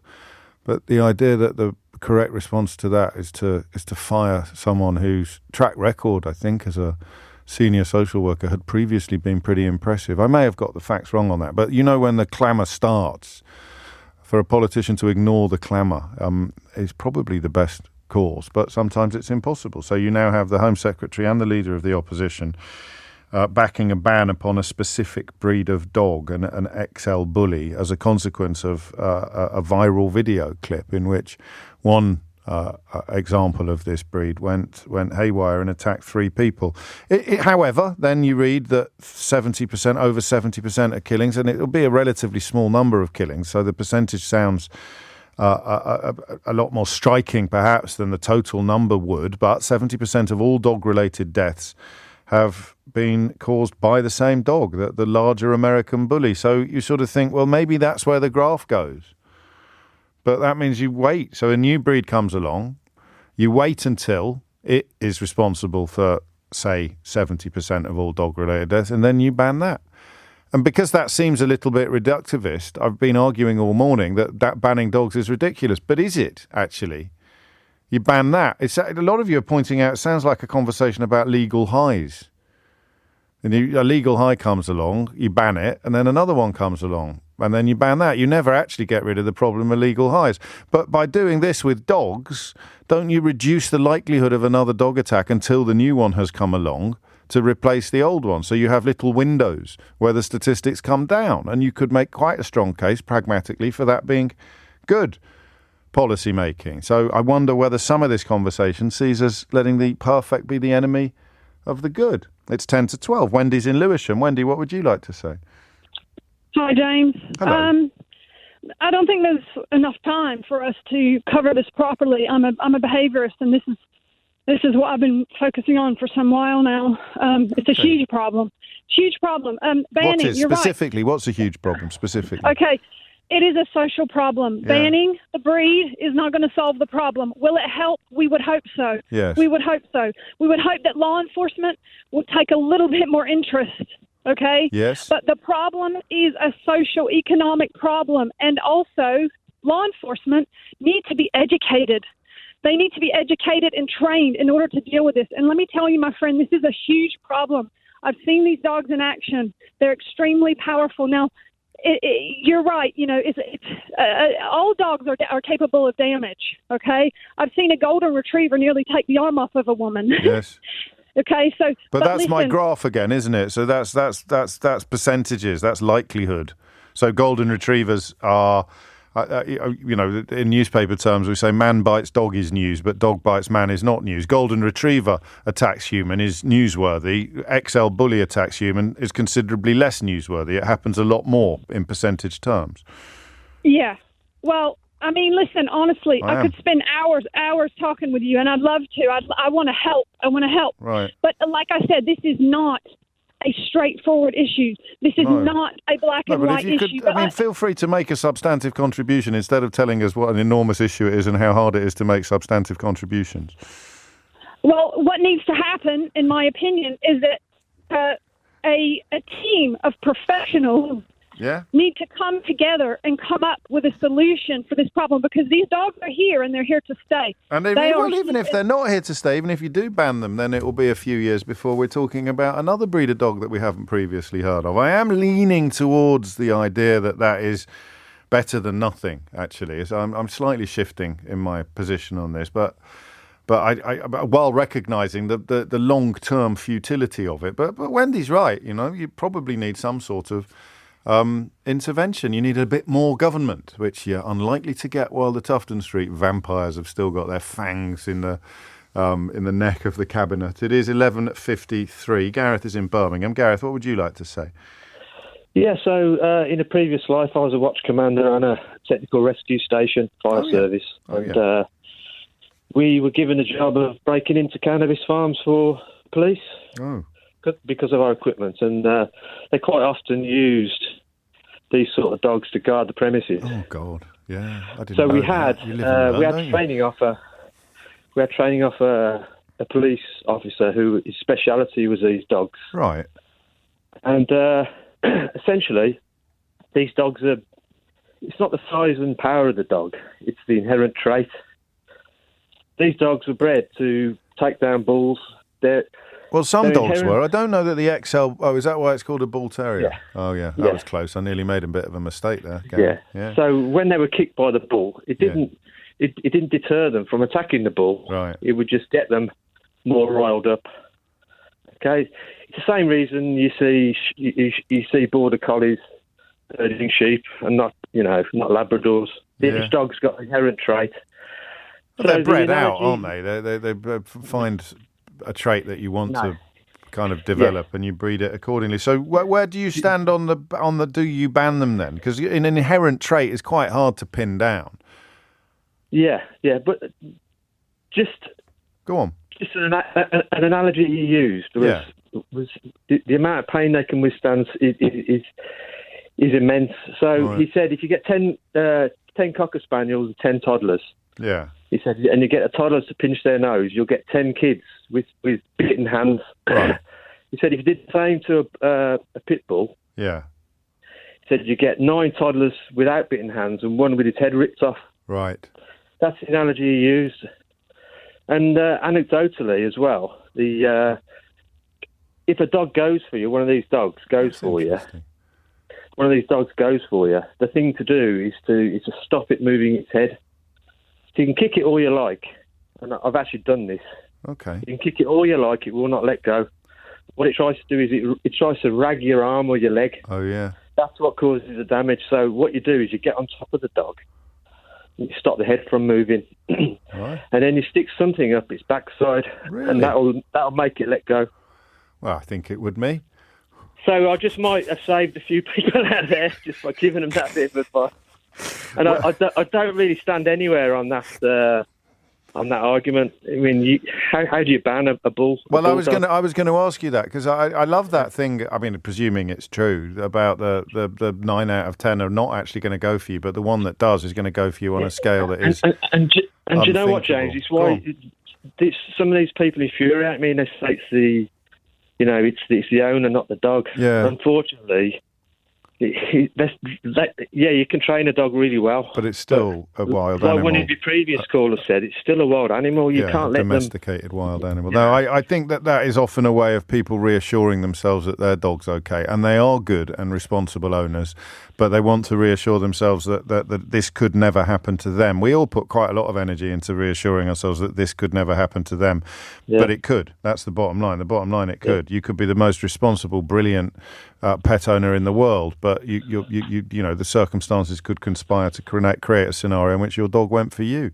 But banning them just seems a bit kind of meh, doesn't it? It's like, all right, we banned that today. What are we going to do tomorrow when another one comes along? A new one. Yeah, I don't know what the answer is. Do you like dogs? Oh, I've got dogs. I've always had dogs. I absolutely love them. And it didn't. Think about it. It's a little bit like the gun control debate in America. Isn't it? Yes, it is. It is a bit like that, actually. Except that I think most of us in this country, at least, could live with the abolition of guns, or at least making owning a gun much harder than it currently is. Whereas doing that with dogs would be a different proposition entirely. And did having to deal with these sort of nightmare dogs, did it affect your attitude to your own dogs at all? Yeah, so I've got an Irish Terrier, and he's well capable of hurting somebody, but I just don't let it anywhere near a kid. No, there is that. They weren't bred to attack Irish. They weren't bred to attack Irish people, were they? Otherwise, I'm not going anywhere near it either. I'm just checking on the nomenclature of dogs. A bull terrier bred to attack bulls, an Irish terrier. I wouldn't put it past the English over the last couple of 100 years. 11:57 is the time. You're listening to James O'Brien on LBC. Don't cancel me. I'm just having a bit of fun. Take care, Gareth. Last word on this, I think, to Sally, who's in Holyport. Sally, what would you like to say? Hi, James. Good morning. I'm so excited. Well, so it's going to be a massive anticlimax. I can only apologise in advance. I can't believe I'm talking to you. I'm so excited. Well, I can't believe I just talked about having things put up bottoms with the last fella. So everyone's in a state. We're going to run out of time. Hurry up. Say what you have to say. Quick. Okay, so got a dog on the table at the moment. Toy breed. Bred. What's it bred to do? Oh, my God. It's bred to give me affection, attention, sit on my lap, do everything I want it to do. You've got to ban the breed. You've got to do it for the reason it was bred. What was it bred to do? What's its job? What's it been bred to do? It's hardwired into its DNA to fight. It's going to do it at some point. But then we're going to ban Alsatians, aren't we? And Dobermans. No. The Alsatians are pastoral. Dobermans are working. It's what's hardwired to the DNA. What's it bred to do? What's its job? You don't. Just like the other guy was saying. You don't need to teach a pointer to point, it will just do it. You don't need to teach a Springer Spaniel to flush, it will just do it. They've all got a job to do. They're bred hardwired into them. You do not want to own a dog. So how many breeds are you banning? How many breeds are you banning then? Well, we've got them all on the list at the minute. We've got but this XL Bully, it's got a lot of them banned breeds in it, hasn't it? Well, what is an Irish Terrier bred to do? Irish Terrier is... oh God, I'm not an expert. I just know. Well, how are you going to? You can't go around banning things without being an expert. No, hang on a minute. I'm hanging on. It comes under the terrier. Yeah, it comes under terrier group. Well, it's something to do with what? Eating something. Eating something. What? Yeah, what's it going to be? I don't know. Terrier. Manchester Terrier. What do terriers like doing? Rats. Ratting, They go after rats. Ratting. Ratting. And, Yeah, but that's hard been work bred to do kill. it. Yeah, another animal. Well, what's a fight to the bull? death. What's a bull? A bull's another animal. Yeah, but do you want to be at the end of a terrier or at the end of an XL bully? That's not the point. The point was you said we've got to ban all the dogs that are bred to attack animals, and I pointed out to you that bred to fight, bred to fight other animals. And what you were saying, what you were saying earlier was really good as well. You're looking at, you're just sucking up to me now. How's it built? Yeah, but then you've taken it. Pound per pressure. Pound per pressure. That's well. a good one. That'd be on top trumps per jaw. Yeah, that come from the wolf. Okay. So you could, if you were going to do a ban, it would be pretty hardcore and pretty far-reaching. But it would involve people being alive who would otherwise be dead. And we're kind of, in some ways, back where we started. Thank you, Sally. Great stuff. That didn't live up to expectations, that call, did it? You were so excited at the beginning. Was it an so excited. Was and it? Then you really took me on, didn't you? And my brain couldn't think fast enough on the terrier. But that's all right. That's how it works. Yeah, so many breeds of dogs. Oh my God, I'm still learning them all now. Well, that's the point, isn't it? And so, whatever criteria you bring in, they're either going to be not enough to make a difference, or too many to do the size. Anyway. Thank you, Sally. I enjoyed that enormously. It's 1 minute after 12. This is LBC from Global, leading Britain's conversation with James O'Brien.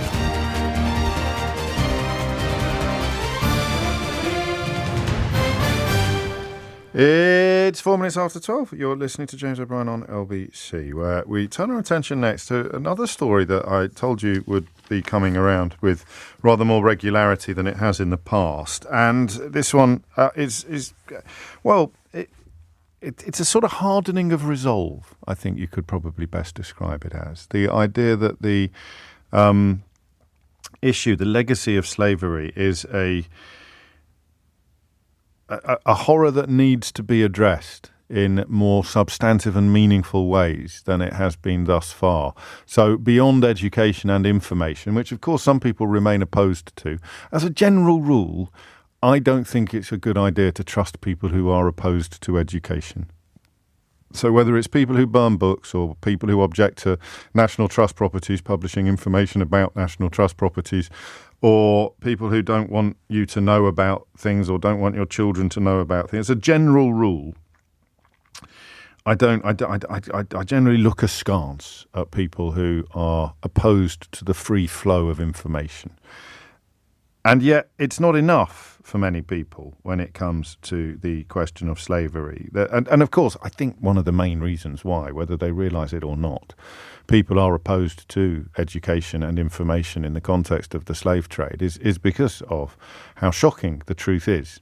I mean, whichever little small shock, or rather which small example of a massive shock you prefer, there are so many jaw-dropping moments in the most cursory examination of the history of the slave trade that you can see why people who perhaps have a little bit too much of their own personal identity tied up in the accident of geography that saw them be born in a certain country, you could not want this to be known. Pretty much all of the wealth which sustained the United Kingdom, sustained Scotland, England, and Wales throughout the glory days, was derived from the slave trade. I mean, so much of our, quotes, achievements, end quotes, were driven by the colonial thirst for more and more money. And therefore, if you have a slightly rose-tinted chocolate box view of Britishness, then you would probably not want the truth about the slave trade to be widely disseminated and known by every child in the United Kingdom. Is it an enemy of patriotism, do you think, for some people? I don't know. But I do know this. The demands for meaningful reparation are growing, and they are growing for two reasons. The first is organisation, and, well, I can speculate on the next bit that I say, but I'm not from the Caribbean, and therefore it would be speculation. But the organisation is going hand in hand with, I would say, the decline of deference. Now, I don't know about this, and I'm going to need your help. So this is a conversation that will be very much Caribbean flavoured. If you're from a Caribbean nation, I am much more interested in your thoughts on this than I am in anybody else's at the moment. That may change depending on where the conversation takes us. But the organisation is going hand in hand with a decline in deference. And what I mean by a decline in deference is something that you have taught me when we've talked about issues like this in the past. Not specifically this issue. It may actually have been when the King's son, when William and Kate had a bit of a nightmare, didn't they, on a Caribbean tour? And we were trying to work out why on the programme, how they had misjudged, how things had been misjudged so badly. And you explained to me that there would be a generational shift in attitudes to the royal family. So where your grandparents or your parents may have been very loyal subjects, younger generations were looking at the status quo with a little bit more scepticism. And, of course, I think the flow of information is going to be part of that decline in deference. So we've actually got three themes there on issue one. You've got organisation, information, and a decline in deference, which drives demands for compensation, for meaningful reparation. Oh, it all happened last century, it all happened 200 years ago, why are you asking for reparations now? Well, answer, very simply, because the inequality that is endemic in our society, some of its roots go back to the slave trade. So some of its roots go back to the colonies. And the second thing that's driving it, alongside that sort of hat trick of phenomena, the information, organisation, and a decline in deference, the second thing that's driving it is the converse. It's actually the number of people whose family tree contains slavers coming forward to publicly repent, if you like, or to publicly apologise. And I'll give you a really good example of that. The former BBC presenter Laura Trevelyan, she is working with, or has at least given a big boost to, the Reparations Commission for St. Vincent and the Grenadines, which, I mean, she says herself, my family owned about 1,000 slaves on 5 different sugar plantations in Grenada in the 17th and 18th centuries. When slavery was abolished, our family received compensation. That's one of the jaw droppers that we refer to. That's one of the jaw droppers. Because we boast about abolishing the slave trade, and it's not only racists that do that when they're trying to shut this conversation down. But you show me a racist, and I'll show you someone who claims that we don't need to apologise for the slave trade because we abolished it. We abolished it by giving millions and millions and millions of pounds to the families of slavers. And, of course, those fortunes, in many cases, will still be in play today. That's the difference between really, really rich people and the rest of us.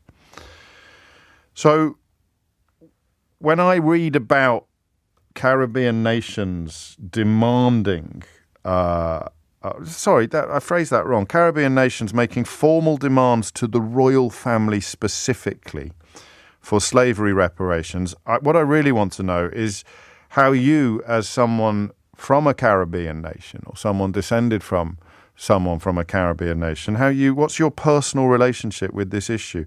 We are hoping, this is a quote from the Reparations Commission, we are hoping that King Charles will revisit the issue of reparations and make a more profound statement, beginning with an apology, and that he would make resources from the royal family available for what they call reparative justice. This is Ali Gill, who's chairman of the Grenada National Reparations Committee.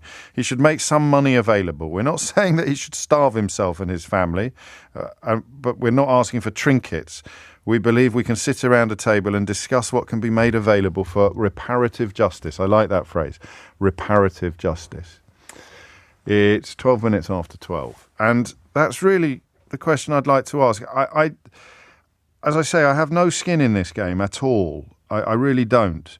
But I do recognise the history of it. So, for example, the chairman of the Reparation Commission in St. Vincent and the Grenadines, he says accurately that every property that the royal family is in possession of has the scent of slavery. You go back to, I think it was the Duke of York. It was James, Charles II's brother, James, who essentially invented or was one of the very earliest adopters of this practice. And large swathes of the royal family's wealth could be construed as having sprung from this hideous well. There is a temptation among... what's the word I want? I can't keep saying racist. There's a slightly different word that I want. It's an exceptionalist attitude, perhaps. The kind of white person who thinks that they still have the right to tell black people what they should and shouldn't do. You know, that the idea that you are not descended from a Caribbean nation, but you will tell the people who are why they should just go away and shut up, as Gavin Williamson might say. Well, maybe it is just racist, actually. I try too hard sometimes to be nice.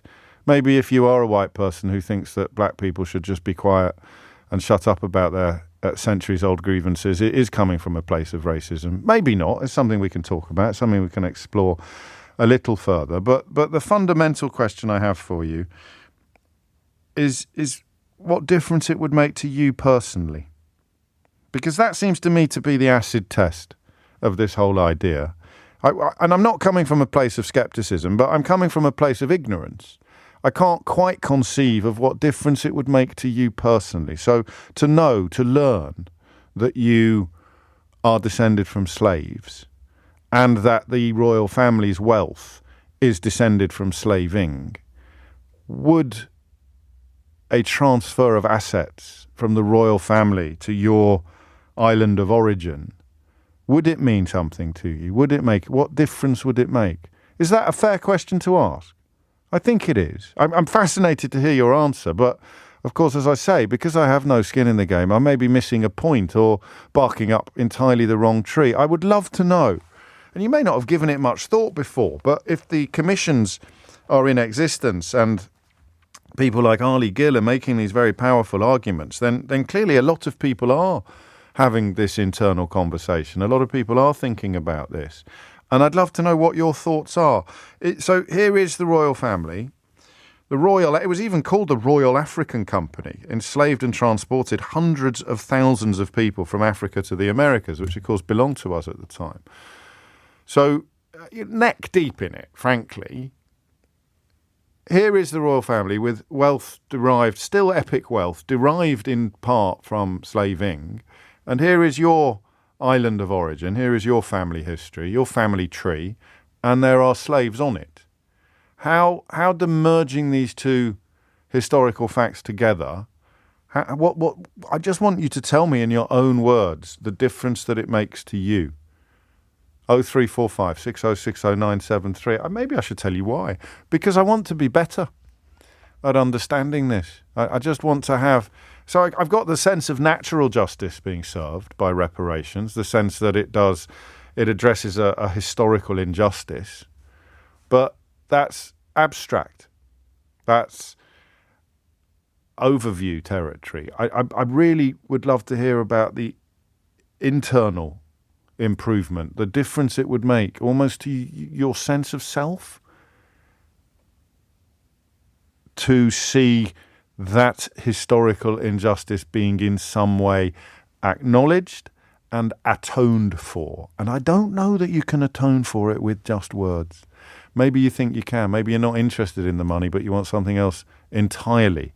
0345 6060 973. It's funny.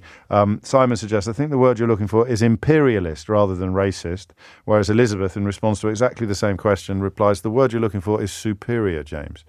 They think they're superior. I think imperialism involves, doesn't it, a basic presumption of superiority. You've got, superiority or greed. It's usually both, but I don't know. So there it is. If not money, then what? 0345 6060 973. And what would it mean to you to see the royal family publicly and financially atone for their role, their ancestors' role in the enslavement of your ancestors? It's 12:17. The number you need is 0345 6060 973. And if you hit those numbers now, well, you know the rest. Leading Britain's conversation. LBC with James O'Brien. Madness. I'm just reading about complaints about people waving flags at the last night of the proms. And that really is part of the context of any conversation about slavery and reparations, because you can be absolutely certain that the people attacking the BBC for having their cameras on when members of the audience at the last night of the proms started waving European Union flags are pretty much certain to be precisely the sort of people who think that any form of reparations regarding slavery are absolutely ridiculous. And I'll leave you to work out what the linking theme might be. Joseph's in Swindon. Joseph, what would you like to say? Hi, Joe. Hi, James. James. James, what I'd like to say, Prince, the idea you had about what would it mean to me? Yes. For some form of reparation. I think we do need some form of reparation, but what we need, or what will help the Caribbean going forward. What I look at, I don't think individual people coming up and giving some compensation and do it here and there for certain islands. What the English government could do on a whole is to give the Caribbean islands, British Caribbean islands, a free trade agreement. That will make a big difference for the economy in the Caribbean islands. What's in place at the moment? What's in place at the moment? Well, since you joined after we get independence, you took away all the rights we had. Freedom of movement, the trading. And if you will give us back that, I think education-wise, making your university accessible to descendants of slaves so that we could in the future, so we could move on in the future. We're not looking for money or give back us, but you give us a way to have a future. At the moment, you took away the way of having a future. It becomes very, very difficult. It's very, very hard. I mean, talking about Jamaica, Barbados, the Dominican Republic. So I'd forgotten about the distinction between the fully independent and the not independent. So I suppose if I was the devil's advocate, I'd point out, well, hang on, you wanted independence, and now you don't. Yeah, because we wanted independence because we wanted self-rule. Yes. What we wanted was we wanted independence because we wanted some form of self-rule and self-governance. We have that set up in the Caribbean, but what we do not have is the economic clout because we never get that. We never, as Scotland now independence. If Scotland wants to get independence, they will ask for some sort of the sovereign wealth. There's a sort of legacy, isn't there? There's some sort of... that's really interesting. I hadn't thought of that. Where are you from? I'm from Grenada. You're from Grenada. And so what would a free trade deal look like? How would it help? Because if I go back to you, after they had the agricultural economy in the Windward Islands, which was like cocoa, nutmeg, and banana, that get decimated because we could no longer sell. We had to compete with the world in selling these things to England. Before independence, we had a free trade agreement. We had preferential treatment. I had no idea. Every day's a school day, Joseph. I had no idea about that. Yeah, so when that gets taken away, that industry in the Caribbean become... If you go back to the Caribbean... This was one of the non sort of mad Brexit arguments, wasn't it? Would be that Commonwealth countries or former Commonwealth countries would see enhanced trade with the United Kingdom after Brexit, because presumably part of the reason for the decline you described would have been European Union membership and World Trade Organization rules, meaning we can't offer preferential terms to anybody. But now we're no longer European Union members. We could sign a free trade agreement with... But that wasn't true, James, because the French offer it to all the French islands. So all the French islands in the Caribbean... So it was just... there you go. So it was a bogus Brexit argument then, rather than a bigoted one. We didn't need to leave the European islands. I'm always looking for... Because the French did offer that to their territory. But there's no reparation. There's no reparatory element to this then, because it would be of mutual benefit. And to be honest with you, Joseph, this lot will sign a free trade agreement with anybody if it means that Kemi Badenoch can spend 10 minutes pretending that it makes a meaningful contribution to filling the hole left by Brexit. So there's no reparatory element to what you describe, really. It would be good for both parties. It would be good because I don't think the Caribbean islands is asking for a handout. What we need is for the British to acknowledge what they have done. Yes. To me and my descendants, or my foreparents before me, and what they'll be doing, the harm they will have caused to my descendants before me. after my descent. So they have I know, to I understand. that. Forebears. Antecedents. Antecedents, I think, is the... And they have to understand that, and then give us something by which we could make a way in the future. No, fair enough. And specific to the royal family, you're not bothered about that? Well, if the royal family choose to contribute to, like, let's say, giving scholarship to, because it gives scholarships to some of the island students, and stuff like. If they choose to do that, that would be something. That would be something that would benefit the country in general. So if they choose to do stuff like that, I could understand that. But individual people just coming forward and saying, "Yeah, my foreparents was this, and I'm going to give a token of appreciation," I think the British government could go much farther. And yes, but I than mean, that. you don't want. It's not either or, is it? I mean, ideally, you'd have both. I think it's right for people like, or it's right for her. I'm glad she did it for people like Laura Trevelyan and her family to come forward with donations and apologies. But you're talking about something that reaches a little further, I suppose. I hadn't thought of that. And I think it's true. I mean, you know, the reason why Kemi Badenoch can't really put the boot into China at the moment, despite the fact that there is an alleged Chinese spy in the very heart of the House of Commons, is because we're so desperate for the trade after imposing economic sanctions on ourselves. David is in Maida Vale. David, thank you, Joseph. That's a perfect start. David, what would you like to say? Yeah, to be honest, James, this is a long, drawn-out conversation over years. I sit down with friends, family, and talk about this. At the end of the day, part of what the gentleman just said is correct, but the other half of what he said is also the problem. At the end of the day, to hell with this cap in hand kind of attitude. If, you know, tomorrow the UK government, whoever came along and said, okay, you know, 200 grand to every, you know, black person affected, etc., etc. By the end of next year, that money will be gone. Do you understand what I'm saying? That money will be gone. So we're wasting our time. What we have to speak about here, it's a legacy of removing history, removing right to property, removing land, these sort of things. I'm Jamaican by birth, and you look at the situation in the Caribbean as a whole, and you have a prime minister, for example, in the form of Andrew Holness. And to be honest, it's a crazy one because I didn't realize this guy actually was my next door neighbor when I was a little kid in Jamaica. Gosh. He lived two doors down from me. You're not going to libel him, are you? No. Carry on. So with this in mind, I look at the situation. Now, you go onto Wikipedia, Yeah. You look at this, and you look at Andrew Holness, appointed by the Governor General. Right. Who is the Governor General? Another dude who reports to King Charles. Yeah. It says so, not just on Wikipedia. It's the fact. So if you look at a leader of Jamaica and he's appointed, so what does that mean? He's supposed to be elected, but he's appointed. So without going down that rabbit hole, I'm making my point. Yes, you are. Are you sure it's I mean, is there not an election? So there is an election. Yeah, well, the Prime Minister is appointed. Hold on. I'm holding. James, I'm here. You also have every year probably about 10 shipping containers worth of firearms shipped into Jamaica every year to kind of facilitate election to and froing, shall we say? Okay. So let's not get into that. No, we don't send the guns there. Someone does, and Jamaicans can't afford those guns like that in their hand. Anyhow. The point, what I'm trying to say is, you go then back to the situation of tracing the history of slavery, i.e. the slave register. The slave register is held at Kew, the National Archives over in Kew, down by Richmond there, Yeah. When you go online to actually, as a black person, looking to trace your history of, you know, going back to slavery, the mid-1800s, you find that you run straight into a brick wall as soon as you hit somewhere about 1840, that sort of way.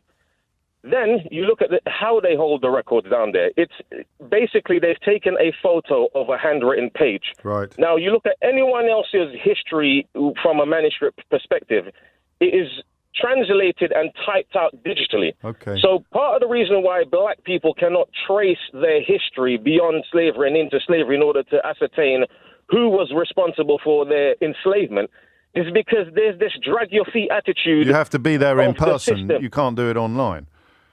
You have to you go can and do see it it online, but Right. you know you're reading autographs all day. Yeah. So how are you supposed to trace back to find out any sort of? Well, this is about impetus, isn't it? This is about the appetite for change, and if the appetite for change is not going to be coming from the oppressors or the oppressive party. Exactly. Yeah. So what I'm trying to say to you, sorry, James, let me make another couple points. Number I'm one, a bit late for the news, but I feel that you're in your prime now, David. So I'll give you another minute or two. Yeah, what I'm saying is people who's affected by this need to cut the cat-in-hand rubbish, yeah? Yeah. We need to start to look at who the leaders are in these countries, these black countries, start to fish them out, because you'll find that their allegiance is not to the country. It is to some person that's sitting in a European country pulling the strings. That's deference. There's still a legacy of deference, a legacy of knowing your place. And that's what I meant at the outset when I talked about generational change. And the younger generations are much less likely to engage in the forelock tugging or the cap doffing than their parents or their grandparents were. So what about specifically and briefly the royal family paying money to Caribbean nations? If the royal family is found to have been involved actively in categorically slavery, categorically. If you notice, I've used worded. Certainly, there needs to be some sort of recognition by them, so? And no, I'm not saying forcefully or any kind of disrespectful situation, but I'm saying it's only fair and right, even to their own reputation, to lead by example. To say, look, we haven't got a time machine to turn the clocks back, but certainly the now generation of royals will move forward in recognition of what the wrongs have been done in the past. At the end of the day, me as a person of colour, or a man of colour, because person is a corporate term, a man of colour, I do not want to hold anyone like that to any kind of disrespectful situation. The point being, we just must move forward with a positive attitude. Yeah. They can talk about it however they want behind the scenes, when in their own privacy, but publicly, certainly, it's helpful to their own. Yes, you'd think so, wouldn't you? Image. You'd almost feel. I mean, I know the King of Holland has done that. The Dutch King has done that and spoken about the weight of the words, feeling the weight of the words in my heart and my soul. And you sort of, I know King Charles spoke about sorrow, but didn't go so far as an apology, a pass. There should be. I mean, if it was your great-great-great-great-granddad, there should be something you feel in your bones about it. And that is what you should be communicating to the world and to people. David, thank you. I mentioned I was late for the news. It is 12:32. Lottie Morley is here with your headlines. James O'Brien on LBC. Call 0345 6060 973. It is 12:36, and open up a little wider now. In thing we haven't done before, actually. I usually rely on Idiot's Corner for this, or some of the harder of thinking contributions to my inbox. But the opposition to this. I mean, it seems to me to be such a simple case of natural justice being served. Here are some people that, the most, I think the last, someone sent me a message, I'll dig it out in a minute. I think that the youngest, here you go, the last American slave died in 1971. The last child of a slave, Daniel Smith, died last year. The last slave owners, this is in America, died in the 1950s. It's in America, but it is the slavery that essentially we invented, the Royal African Company in particular, transporting hundreds of thousands from Africa to the Americas. So, I understand where the racism comes from, and I understand where it leads. That's where you get your, what about the Romans, or some absolute hogwash like that. And there's a brilliant Irish librarian, actually, whose name temporarily eludes me, but I follow him on Twitter, and he's superb on debunking the idea that addressing the slave trade somehow, the Irish experience somehow equates to the black experience or the Caribbean experience or the African experience. Spoiler alert, it just doesn't. But obviously people desperate to denigrate or diminish the Holocaust of slavery like to pretend that it also happened to Irish people as well. So what drives the scepticism? So I read about Laura Trevelyan, I read about descendants of William Gladstone, I read about the royal family, I read about the Royal African Company in particular, and then I read about Caribbean nations in 2023 making formal requests. It's funny, isn't it? The Daily Mail wrote demands, and that's the word I've been using. But you could say requests, and the story changes slightly, doesn't it? Doesn't it?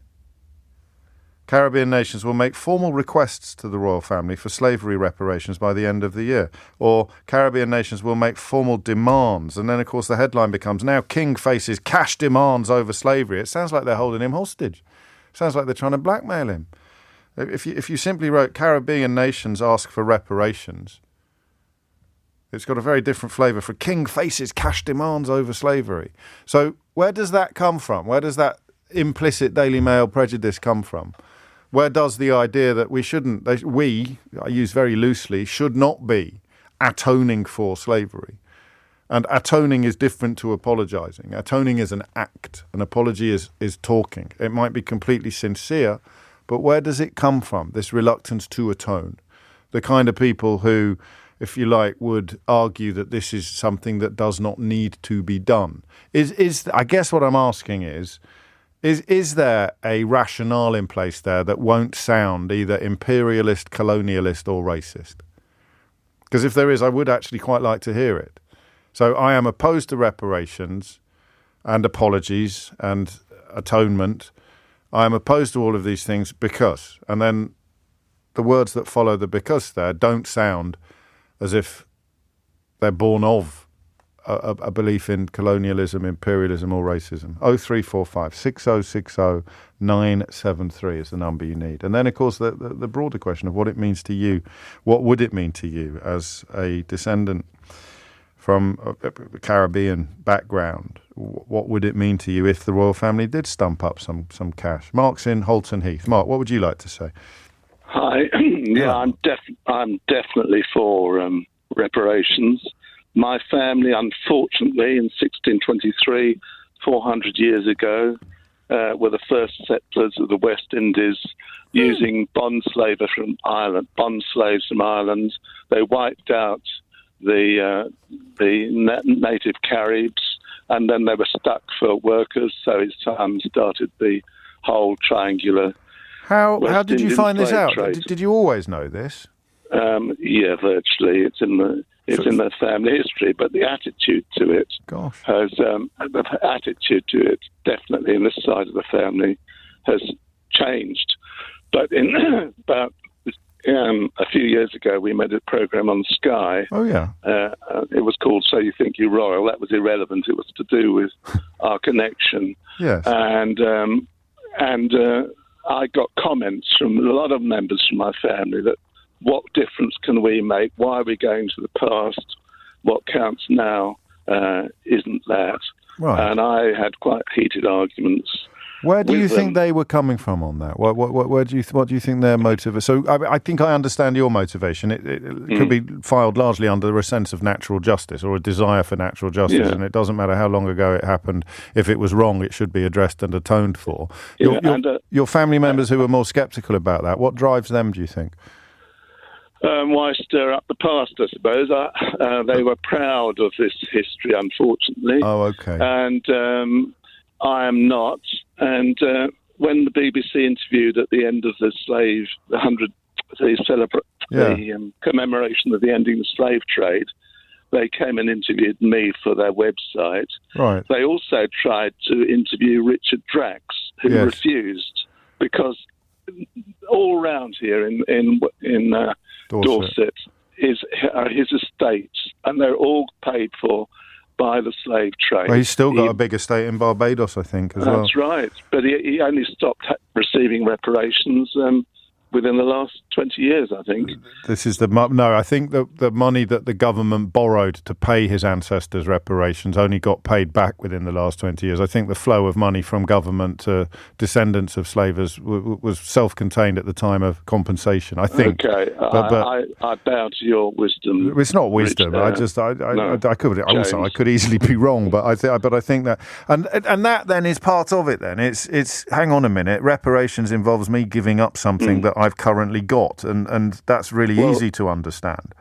Well, I only live in a small bungalow. So you're in favour of reparations because you won't have to pay anything back. Well, no, what could I do? Yes. And I felt, after making this programme for Sky, yes, I was looking for, I'm a Baptist minister, but I was looking for a new role. Okay. And I worked for the Sailor Society, looking after the merchant seafarers of the world who live in almost slave conditions, the Filipinos, is that right? for months and months and months on end without seeing their families. And I felt this is one way that I could be making a bit of an atonement. Yes. And it's not either or, of course, because some people would say, why are we bothering with reparations when there is still modern day slavery? But again, that's a cop-out. You can easily address both. You can easily address both. Yeah. Crikey. But I just feel it will, I mean, it was in the law that we took from these countries. It was commissioned by King James I, my ancestor was, and it was in the law of all these governors and uber governors in the West Indies. And I feel it should be in the law that reparations are made, that it shouldn't be the generosity of the royal family or the Lascelles or any other rich families. It should be in law. That would be British legislation, though, wouldn't it? It would be. It would be. Yeah, I mean, again, I can't really argue with anything that you say. I'm surprised the Barbadian government can't do more. I know Mia Motley has tried. She's certainly spoken about it, hasn't she? She's tried to. But they last time I checked, and I think this was November of last year, they were looking at legal requirements, but they could only do that at the other end of the but this whole traffic. Deference thing was still there. That's a couple of years after I made this television programme. We went to the West Indies as a chaplain on a cruise. Yes. And we got there and met a load of black Warners who were relations of ours, but they were still looking out the window of the taxi saying, I've got a white Warner on board. You know, this sort of deference, which makes me cry, really. Well, of course it does. And it's been inculcated very, very, very deliberately over decades, if not centuries. Mark, that was absolutely fascinating. Thank you. Taking me right up to the wire as well. It's 12:45. Leading Britain's Conversation, LBC, with James O'Brien. 12:48 is the time. Aaron is in Crystal Palace. When you listen to people making arguments against reparations, it's not long before you start to detect the itching and prickings of guilty consciences mixed with self-preservation. You're right, Aaron, but you also have a kind of weird form of deference, which would be poor or not particularly wealthy British people galloping to the defence of extremely wealthy British people who wouldn't urinate on them if they were on fire. Let me see if I can find any examples of that. Here's one from Sam. Should the children, grandchildren, great-grandchildren, etc. of every murderer atone for the sins of their forefathers? Ridiculous. No, Sam, but the descendants of slavers who are still in possession of epic fortunes derived from slavery should give some of it back to countries whence slaves were traded. I hope that helps. I'm surprised you went to the trouble of writing that down. I would have thought as the letters appeared on the phone in front of you, you'd have realised how stupid you were being. And speaking of stupid, here's John in Hawley. I'm against reparation. Where do you draw the line? Africa chiefs who sold to Saud, who sold to the English, Romans who sold Brits into slavery, Vikings, who else? No, you don't have to pay reparation. I mean, who would pay those reparations? Again, you find fortunes in this country built upon the slave trade, and traceable names, actual traceable names. The plantation in Barbados is called Drax Hall, I think. You can find these people. The royal family have got a pretty rich archive, John, mate. If you want to find out what the royal family is, quite straightforward. There's even paintings of them in the National Portrait Gallery. It's not mysterious. You tell me the names of the Vikings that you're talking about and where their descendants are today, and you might have 10% of an intelligent point. But you don't. So you don't. On your crack. Logan's in Perth. Logan, what would you like to say? Hello, James. Hello, Logan. I'm from New Zealand. This is my 6th day in the UK. Welcome. Crikey. Thank you. Our foundational document in New Zealand is the Treaty of Waitangi, which is the agreement between the British Crown and the Māori people of New Zealand. I didn't know that. We've paid quite a bit of reparations to the individual iwi or tribes in New Zealand. Basically, what is a legal document. Funnily enough, what the English version and the Māori version say are two very different things. But they've come to realise that, the British, the Crown, as it's referred to, the New Zealand sort of government, didn't fulfil their end of the bargain. And they have actually come to the point of paying out reparations to quite a bit to these individual tribes. So in some way, shape or form, the Crown has paid out reparations, at least in New Zealand. Yeah, it's not widely reported here, that. No, funny that. I do love your show. Thank you. Never had a chance to call in. No, well, I'm delighted that you had. And I mean, you and I can only speculate upon the impact that has had on the recompensed communities. But I mean, presumably it's been a net positive. Well, we celebrate it in a way. Like Māori culture is celebrated in New Zealand. I mean, I'm currently wearing my. I work for the YMCA in New Zealand. Oh yeah. I've got a jersey on at the moment that says "Investing in the Next Generation." Underneath that is the Māori translation of that. I work with kids who, for lack of a better term, unsuitable for mainstream education. And we sort of acknowledge that, whereas the mainstream sort of education, dare I say it, but the colonial education system doesn't work for everyone. But by, working this stuff into our way of doing things, people are really getting into wanting to know how to speak Te Reo, the Māori language. Right. I've got a bone carving on that my grandfather made, that he, I'm as European as we come in New Zealand, most of us don't really know which particular country in Europe we come from. But, it's celebrated. So there's well, that's a beautiful example to follow and pertinent as well, as you point out, because of the links to the Crown. That's absolutely fascinating. That is on my list, along with Mark in Dorset's family history. That's on my list of things to find out a little bit more about before we return to this conversational territory in the future. How long are you in the UK for, Logan? I've got another couple of weeks. Okay. I'm currently sitting in the car park of the Hermitage, just been up for a walk. Lovely stuff. Loving it. I hope you enjoyed the stay. I really do. You've got us at our best, actually, weather-wise, but it won't last. 12:53 is the time. 0345. Well, actually, I don't. Well, I'll tell you the number anyway because I'm polite. 0345 606 0973. But unless you've got an absolute humdinger of a story, you're unlikely to get on air. Adam is in Luton. Adam, what would you like to say? Hey, James. Hope you're well. Very well. Last time I think I spoke to you, we spoke about Barbados, so I'm glad, you know me and Motley and all that, so it's really cool to know you. Oh, every day's a school day. I try. Yeah.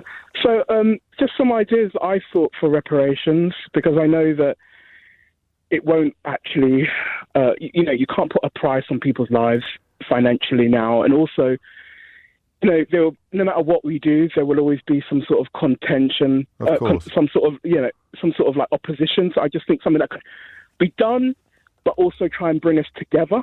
Yes. Is if there was like a Prince's Trust, a scholarship that actually allowed people from the diaspora to go back to somewhere in West Africa. Again, we wouldn't know specifically, but just some sort of like summer camp, just so people know that we are anchored somewhere. Because, if you are Caribbean, like one of your callers said earlier, we actually were put there and we killed off the Caribs. So we're not actually from there. I think that a lot of people don't understand, or they do understand. It was essentially a trading post in humans, wasn't it? Yeah. So they both came from and went to somewhere, but then of course many stayed to work on the plantations as well. I mean, it's tricky. Because I know, like my best friend's Jewish. Well, was my best friend, and they go for a summer camp. Well, they went for a summer camp while we were in high school, and they came back and they had this passion kibbutz, for like learning. Would it be a kibbutz? Is that how it worked, or is something else? Yeah, it's like just Jewish camp. I know, a lot of Americans do it too. But she went over to Israel and she learnt the language and she met people. She actually came back and became more religious. Yeah, okay. Because she actually found herself as part of a community and actually realised that she was proud of who she was. And I just think for some of us, it would be really cool if we could have that. And also, I thought another idea that I think is quite cool is like Ghana is doing something called did something called Year of the Return, where they ask people from the diaspora to just come back, and they have given people like from Barbados like a